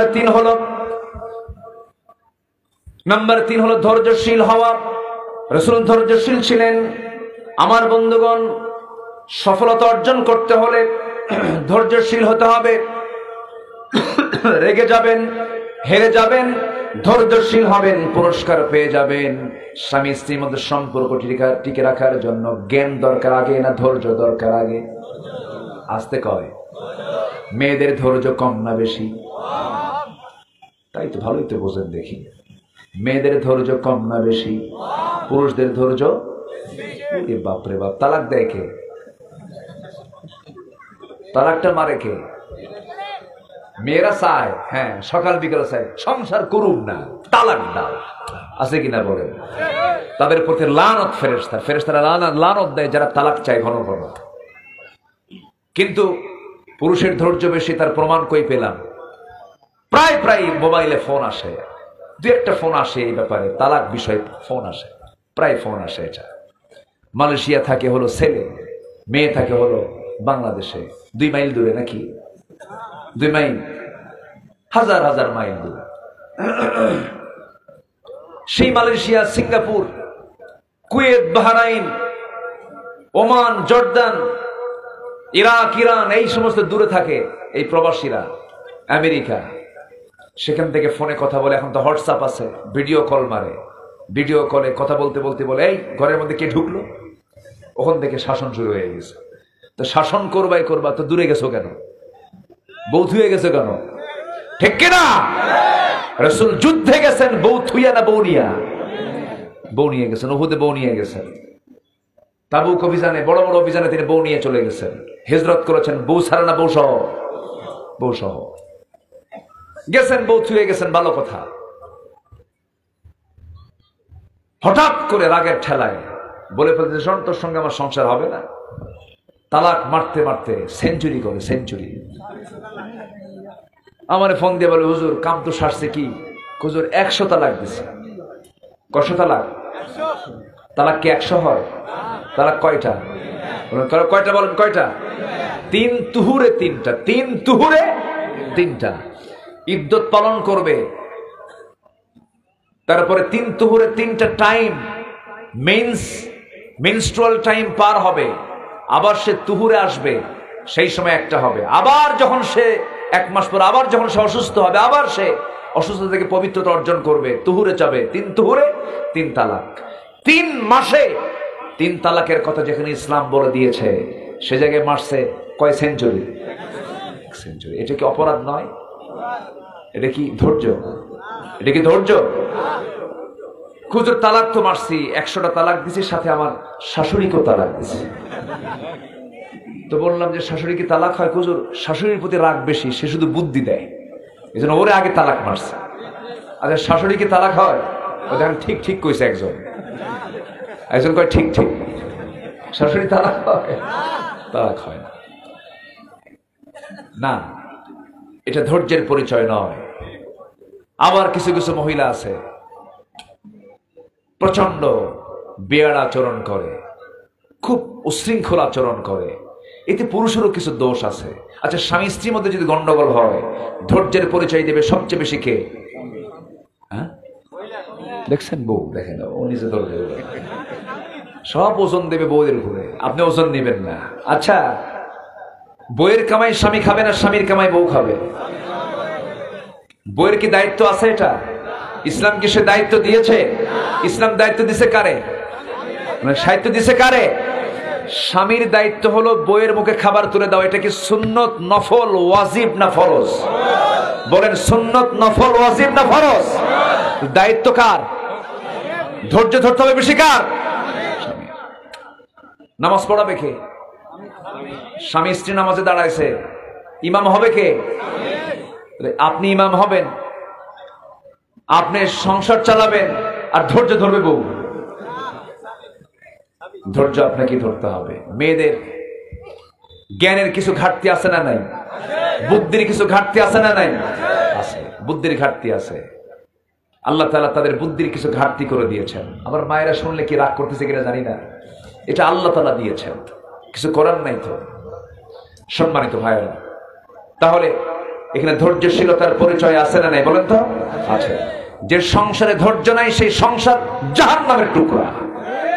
সংসার বললাম, এরকম করে সকল সংসারে সবার আগে ধৈর্য আনতে হবে। রাসূল ছিলেন ধৈর্যের পিরামিড। আল্লাহু আকবার। তায়েফের কথা দেখেন, উহুদ দেখেন, বদর দেখেন, কত আল্লাহ তাআলা ধৈর্যের পরিচয় তাকে দিয়ে নিয়েছেন। তিনি ধৈর্যের পরিচয় দিয়েছেন 16 আনা। বলি আলহামদুলিল্লাহ। আল্লাহ রাব্বুল আলামিন বলেন, ফাসবির কামা সাবারা উলুল আজমি মিনার রুসুলি ওয়ালা তাস্তাজিল লাহুম। আল্লাহ তাআলা রাসূলকে বলেছেন আপনি ধৈর্য ধরেন। নাম্বার 4 হলো আল্লাহ তাআলা থেকে শ্রেষ্ঠ সুমহান চরিত্র আধার করেছেন, ওয়া ইন্নাকা লাআলা খুলুকিন আযীম। জোরে বলুন আল্লাহু আকবার। নাম্বার 5, পরিবারের প্রতি তিনি দায়িত্বশীল ছিলেন। পরিবারকে কখনো হাতছাড়া করতেন না। কোথাও যেতেন পরিবারের খোঁজ খবর নিতেন। পরিবারকে জাহান্নাম থেকে বাঁচাতে হবে, পরিবারের যত্নশীল হতে হবে। সন্তান কি করে, সন্তান মোবাইলে কি খেলে, এটার দায়িত্ব বাপ মারা আছে না নাই? আসতে বলবেন না, আছে না নাই? মোবাইলে খেলা আছে কিনা, মোবাইলে নেশা আছে কিনা, মোবাইলে নোংরামি আছে কিনা, মোবাইলে জঘন্য কাজ আছে কিনা, মোবাইলের সময় নষ্ট হয় কিনা। অতএব মোবাইল ব্যবহারে অবশ্যই সচেতন হওয়ার দরকার আছে না নাই? যুবকরা সময় নষ্ট করবা না। মোবাইল তোমার জীবনকে ধ্বংস করে ফেলবে, খুব সাবধান থাকতে হবে। দেখবেন গ্রামের বিভিন্ন জায়গায় মোড়ে মোড়ে যুবক কয়েকজন বসে বসে খেলে হাসে আর দেখে, হাসে আর দেখে, আছে না নাই? মানে শয়তান ওখানে একটা মানে ইনজেকশন পুশ মেরে থুয়ে চলে গেছে। খুব সাবধান। এরপর নাম্বার 6 হলো আমানতদারিতা, ন্যায় বিচার। এটা রাসূলের মধ্যে ছিল 16 আনা। আমরা আমানত রক্ষা করব, জোরে বলি ইনশাআল্লাহ। স্বামীর কাছে বউ আমানত, বউয়ের কাছে স্বামী আমানত। কিন্তু কিছু কিছু স্বামী আছে বউকে নিয়ে ঘোরে গোটা শহর, আছে না নাই? R15 ওটা ছিল না কিছু বকরা? R15 সিট, ড্রাইভারের সিট উঁচা না প্যাসেঞ্জারের সিট উঁচা? প্যাসেঞ্জারের সিট উঁচা আর ড্রাইভারের সিট নিচু। তো প্যাসেঞ্জার হয়ে বসে থাকে হলো বউ, ওটা উঁচা থাকে, মানে 2 তলায় থাকে ও, আর নিচতলায় থাকে হলো বউ। তো উপর তলায় রেখে গোটা শহর ঘুরে আর সবাইকে জানান দেয়, দেখো আমার একটা বউ আছে, আছে না নাই? এটা কি আমানত রক্ষা হলো না নষ্ট হলো? নষ্ট হলো। আবার ম্যারেজ ডে, বিকেল বেলা, গধূলি বেলার একটা ছবি, বইয়ের চুল ডিজাইন করা, কপাল ডিজাইন করা, চুল আঁকানো, কপাল আঁকানো, চোখ আঁকানো, নাক আঁকানো, সুন্দর করে মেয়ের বইয়ের অর্ধলগ্ন ছবি সুন্দর করে ক্যামেরা বন্দি করে ফেসবুকে আপলোড দিয়ে লিখে দেয়, প্রিয় বন্ধুরা আসুন সবাই মিলে আজকে আমার বউটাকে জামাতের সাথে দেখি। জোরে কর নাউজুবিল্লাহ। বউকে জামাতের সঙ্গে দেখার না একা দেখার? বউ দেখবে কয়জন? বউ দেখবে কয়জন? একজন, যার জন্য আল্লাহ তাআলা বৈধ করেছেন সেই দেখতে পারবে। নিজের বউ অন্য কাউকে যে দেখায়, ওর মতো ছোট লোক, ওর মতো জঘন্য মানুষ পৃথিবীতে আর নাই। আমানতের খেয়ানত করা যাবে না। এতিম নিকট আত্মীয় প্রতিবেশীর প্রতি সদাচরণ করতে হবে। আমার নবীজি নবী হন নাই, তখনও তিনি এতিমদের পাশে দাঁড়িয়েছেন। আমার নবীজি রাসূল হন নাই, তখনও তিনি দুস্থদের পাশে দাঁড়িয়েছেন। এটা মানবতা। আমরা মানবতার জন্য এগিয়ে যাব। জোরে বলি ইনশাআল্লাহ। ওয়া'বুদুল্লাহ ওয়া লা তুশরিকু বিহি শাইআন ওয়া বিল ওয়ালিদাইনি ইহসানান ওয়া বিযিল কুরবা ওয়াল ইয়াতামা ওয়াল মাসাকিন ওয়াল জারি যিল কুরবা। আল্লাহু আকবার বলেন। আল্লাহর বিধানের উপরে শর্তহীন আনুগত্য। আল্লাহর যে বিধান আছে এরপরে আনুগত্য করব আমরা, শর্ত দিয়ে না, শর্তহীন। শর্তহীন আনুগত্য আমরা করব। জোরে বলি ইনশাআল্লাহ। অনেক কথা ছিল, সময় তো নাই, শেষের দিকে আস্তে আস্তে যাচ্ছি। আল্লাহর দ্বীনের জন্য, আল্লাহর জন্য দ্বীনের কাছে কঠিন পরিস্থিতি সবর ধরা। এই যে 16টা বছর হামলা মামলা নির্যাতনের শিকার হয়েছেন, ধৈর্যের দরকার আছে না নাই বলেন তো? এই ধৈর্যের পুরস্কার কে দিবেন? আসতে বলবেন না, কে দিবেন? আমাকে যারাই বলেছে এই এতদিন ধরে, হুজুর আমার 20টা মামলা, আমার 30টা মামলা, তখন আমি বলতাম ভাই, যার মামলা যত বেশি তার পাসপোর্ট তত ভারী। তার পাসপোর্ট তত ভারী, মানে এক একটা ভিসা, এক একটা মামলা, এক একটা ভিসা। যে পাসপোর্টে ভিসা ভিসা থাকে তার পাসপোর্টটা ভারী হয়ে যায়। এই দুনিয়ার কোনো কাজ না করে দ্বীনের জন্য যারা মামলার শিকার হয়েছেন, জেল খেটেছেন, তাদের জান্নাতে যাওয়ার ভিসাটা ভারী হয়ে গেছে। আল্লাহু আকবার বলেন। ধৈর্য ধারণ করতে হবে। ইমানের পথে আমরা অবিচল টিকে থাকবো। জোরে বলি ইনশাআল্লাহ। আল্লাহ কবুল করুন। ইমান আনা সহজ, টিকে রাখা কঠিন। নাম্বার 11 হলো তাওয়াক্কুল করব আমরা কার উপরে? ভরসা করব কার উপরে? ওয়া তাওয়াক্কাল আলাল্লাহ ওয়া কাফা বিল্লাহি ওয়াকিলা। সবচেয়ে বড় উকিল কে? আমার উকিল কে? আমার উকিল হচ্ছেন আল্লাহ তাআলা। কাজে কর্মে পরামর্শ করব, এই পরামর্শ করতে বলেছেন কে? আল্লাহ তাআলা। রাসূল পরামর্শ ছাড়া কোনো কাজ করেছেন না। সাহাবায়ে কেরামকে ডেকেছেন।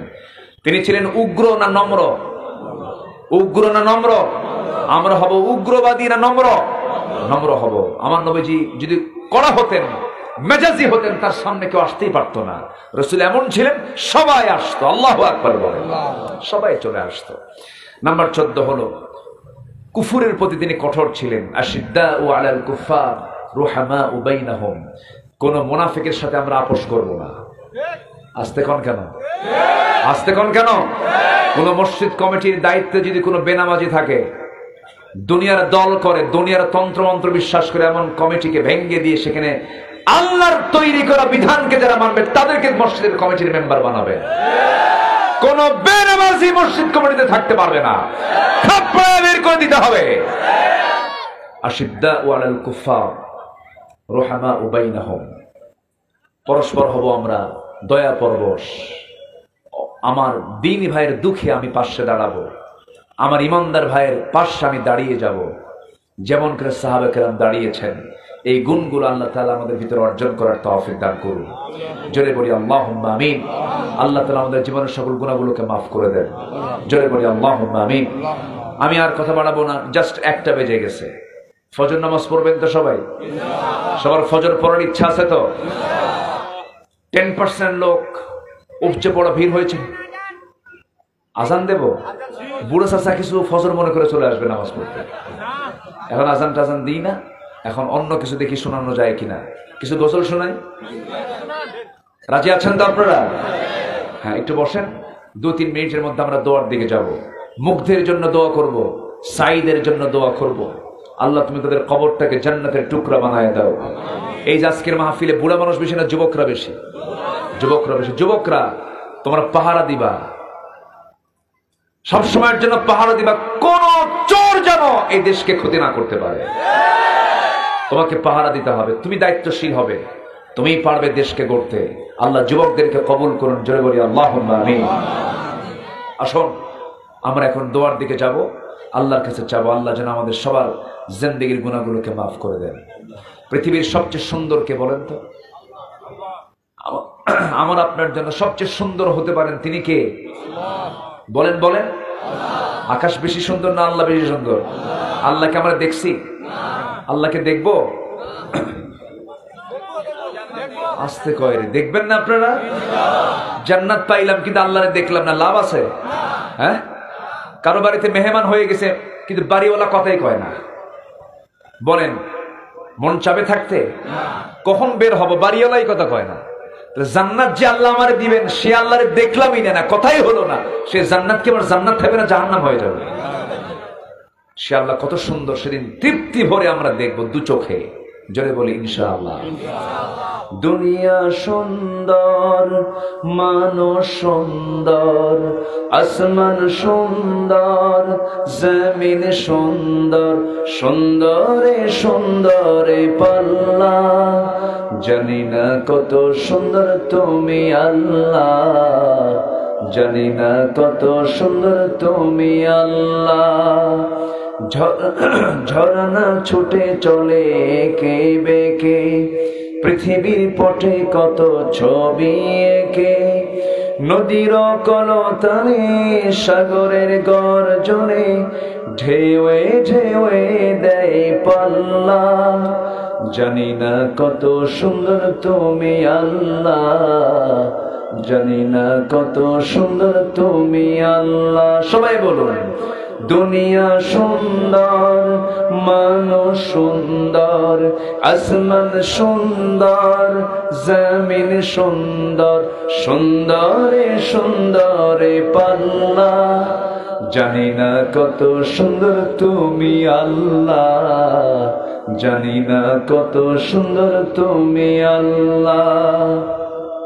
বাগানে ফোটে ফুল রাশি রাশি, রাতেরই তারা ভরা চাঁদের হাসি, বাগানে ফোটে ফুল রাশি রাশি, রাতেরই তারা ভরা চাঁদের হাসি, গুনগুন গুন গানে, গুনগুন গানে ডেকে, মৌমাছি মধু চাকে, ফুলে ফুলে করে হল্লা, জানি না কত সুন্দর তুমি আল্লাহ, জানি না কত সুন্দর তুমি আল্লাহ।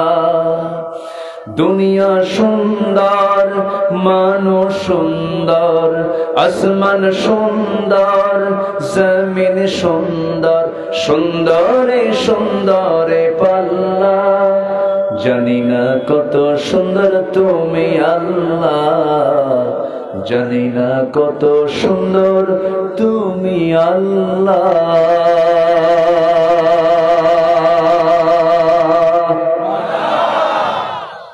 আসেন আমরা দোয়া করি। শুনতে রাজি আছেন?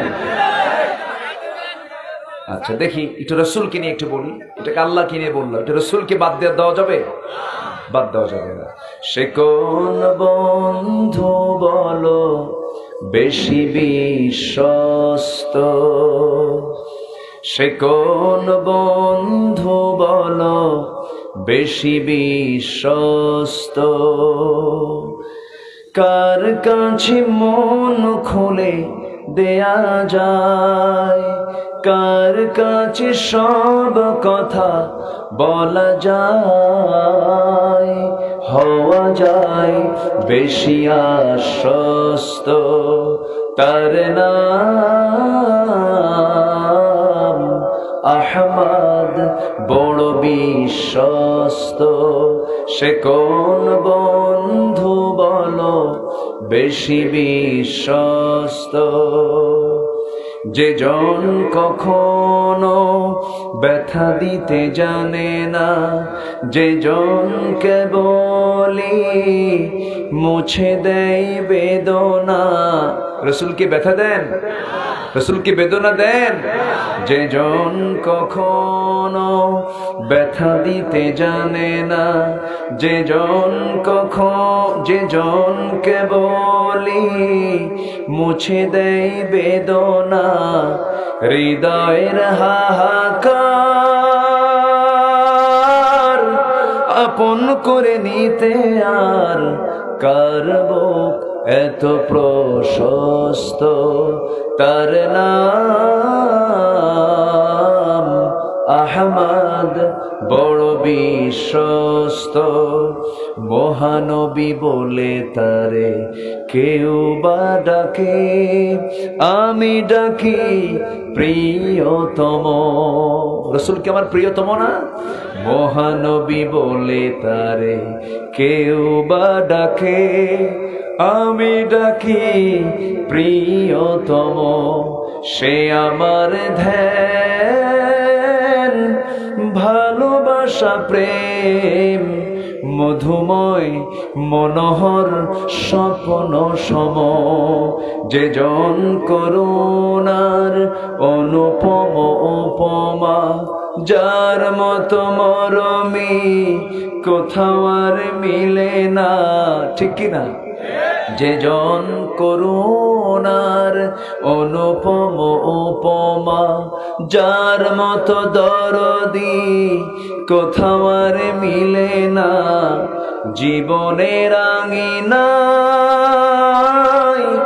আবাদ করে দিতে আর কারব এত প্রশস্ত, তার নাম আহমদ বড় বিশ্বস্ত।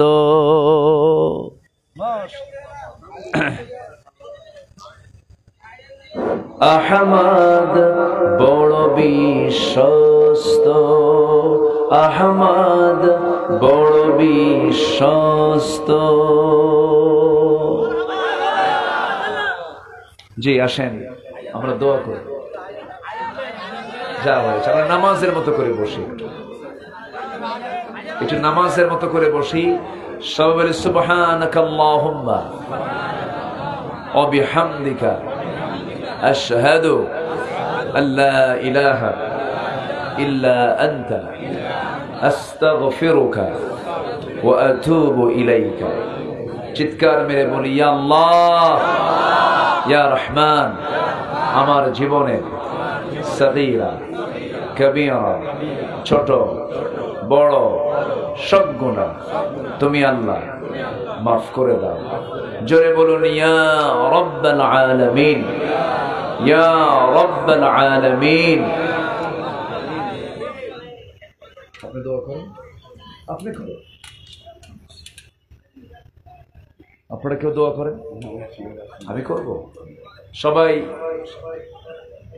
আমার জন্য দোয়া করবেন, করবেন তো? আমিও দোয়া করি আপনার জন্য। আল্লাহ যেন আর শাজিমের ছায়ায় যেন আল্লাহ পাক আমাদেরকে একসঙ্গে থাকার তৌফিক দান করেন। সম্পর্ক দুনিয়ার বেশি দরকার না আখিরাতের বেশি দরকার? আখিরাতে জান্নাতের একটা হাট বসবে। জান্নাতের কি বসবে? হাট। সেই হাটে মাঝে মাঝে জান্নাতের দেখা করবে, দুনিয়ার স্মৃতিচারণ করবে। আল্লাহ তাআলা আমাদের সবাইকে জান্নাতের হাটে হাট করার তৌফিক দান করুন। জোরে বলি আমিন।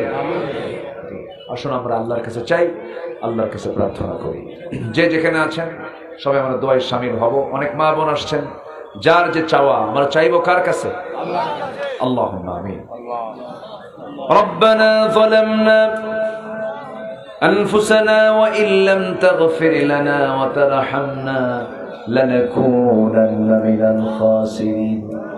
গভীরাত নিঝুমরাত ঘরমাক্ত দেহ নিয়ে হাজার হাজার মুসলমান নরনারী নিয়ে তোমার কালামের একটা আয়াতকে সামনে রেখে উসওয়ায়ে হাসানার উপর নবীজির আদর্শের উপরে কিছু কথা বলেছি, নবীজির সিরাত নিয়ে কিছু আলোচনা করেছি। সে শান্তে সে কাঙ্গাল বিকেরের মতো দুটো হাত পেতে আছি। আল্লাহ গুনার দিকে নজর দিও না, বান্দা মনে করে তামাম জিন্দেগির গুনাহগুলোকে মাফ করে দাও। জনম দুঃখিনী মা, জনম দুঃখী বাপ জান যার দুনিয়া থেকে বিদায় নিয়েছেন, জিন্দেগির গুনাহগুলো মাফ করো, কবরগুলোকে জান্নাতের টুকরা বানায়া দাও। অনেক আলোচনা শেষ করে বাড়ি ফিরে যাব। বউ দেখবো, বাচ্চা কাচ্চা দেখবো, ছেলে দেখবো, মেয়ে দেখবো, কিন্তু ঘরের দিকে, মার ঘরের দিকে, বাবার ঘরের দিকে উকি মেরে তাকায় দেখবো ঘর আছে কিন্তু ঘরওয়ালা নাই, বাড়িওয়ালা নাই, মা নাই রে, বাপ নাই রে। যার বাপ মা চলে গেছে তার মতো অসহায় পৃথিবী তার কেউ নাই রে। আব্বা আম্মা যারা চলে গেল, জিন্দেগির গুনাহগুলো মাফ করো, কবরগুলোকে জান্নাতের বাগিচা বানায়া দাও। আব্বা আম্মার জন্য কি দোয়া তাও শিখিয়ে দিয়েছো, দিল থেকে আওয়াজ দিয়ে দিয়ে আমার সঙ্গে ঠোঁট মিলিয়ে আল্লাহ সেখানে দোয়া পড়ে সবাই আমার সঙ্গে বলুন রব্বিরহামহুমা কামা রব্বায়ানি সগীরা। সবাই বলুন, একযোগে বলুন রব্বিরহামহুমা কামা রব্বায়ানি সগীরা।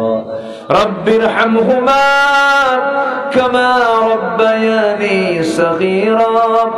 ও আল্লাহ, এমন ভাই আমার সঙ্গে হাত তুলতে পারেন, নিজের হাতে নিজের মাকে দাফন করেছে, নিজের বাবার লাশ নিজের পিঠে বহন করে কবরে শোয়া দিয়েছে।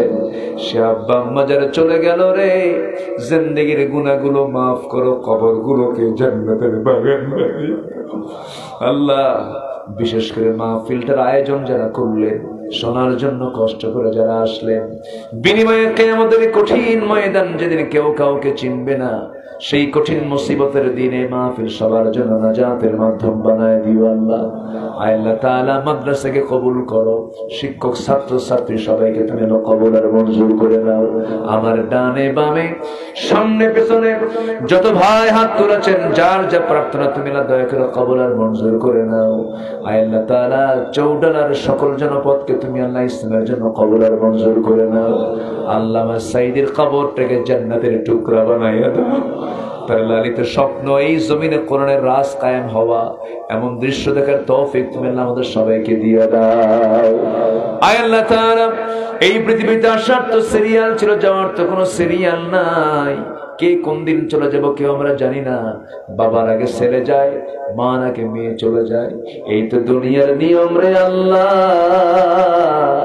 আমাদের হিসাব থেকে জটিল না করে সহজ করে দিও। হাসিবিনি হিসাবান ইয়াসিরা, ইয়া মুকাল্লিবাল কুলুব সাব্বিত কলবি আলা দীনিক। কোন দিন মালাকুল মউত আসবে জানি না, কোন দিন জান্নাত কবজ করবে জানি না। ডান হাতে আমলনামা না আসা পর্যন্ত মরণ দিও না। আমাদের প্রথম কিবলা বাইতুল আকসা, 180 কোটি মুসলমান থাকার পর বাইতুল আকসা কি ইহুদিরা অবরুদ্ধ করে রেখেছে। 180 কোটি মুসলমানদের জন্য তুমি একটা ওমর পাঠায়া দাও, বাইতুল আকসাকে তুমি মুসলমানদের হাতে তুলে দাও। আয় আল্লাহ তাআলা, এই দুনিয়া ছেড়ে কোন দিন বিদায় নেব জানি না, তবে যেদিন মরে যাব টান মেরে ঘর থেকে বের করে দেবে। 24 ঘন্টা যাবে না, মাথার চুলগুলো খসে খসে পড়বে। 3 দিন লাগবে না, পেটের চামড়াগুলো, গায়ের চামড়াগুলো সব খসে খসে পোকার পেটের খাবার হয়ে যাবে। মাত্র 7টা দিন পেটের নারী বলি সব চোখ মুখ কান্নাক দিয়ে বের হওয়া শুরু হয়ে যাবে। কিম্বত কিমাকার দেখা যাবে, দুর্গন্ধের কাছে আসা যাবে না। ও আল্লাহ, এই তো আমার জীবন, তোমার কাছে ফরিয়াদ করে তোমার পছন্দের বান্দা না হওয়া পর্যন্ত আমাদের মওত দিও না। মওতের সময় যখন চলে আসবে জবানে জারি করে দিও লা ইলাহা ইল্লাল্লাহু মুহাম্মাদুর রাসূলুল্লাহ। আসসালামু আলাইকুম ওয়া রাহমাতুল্লাহি ওয়া বারাকাতুহু।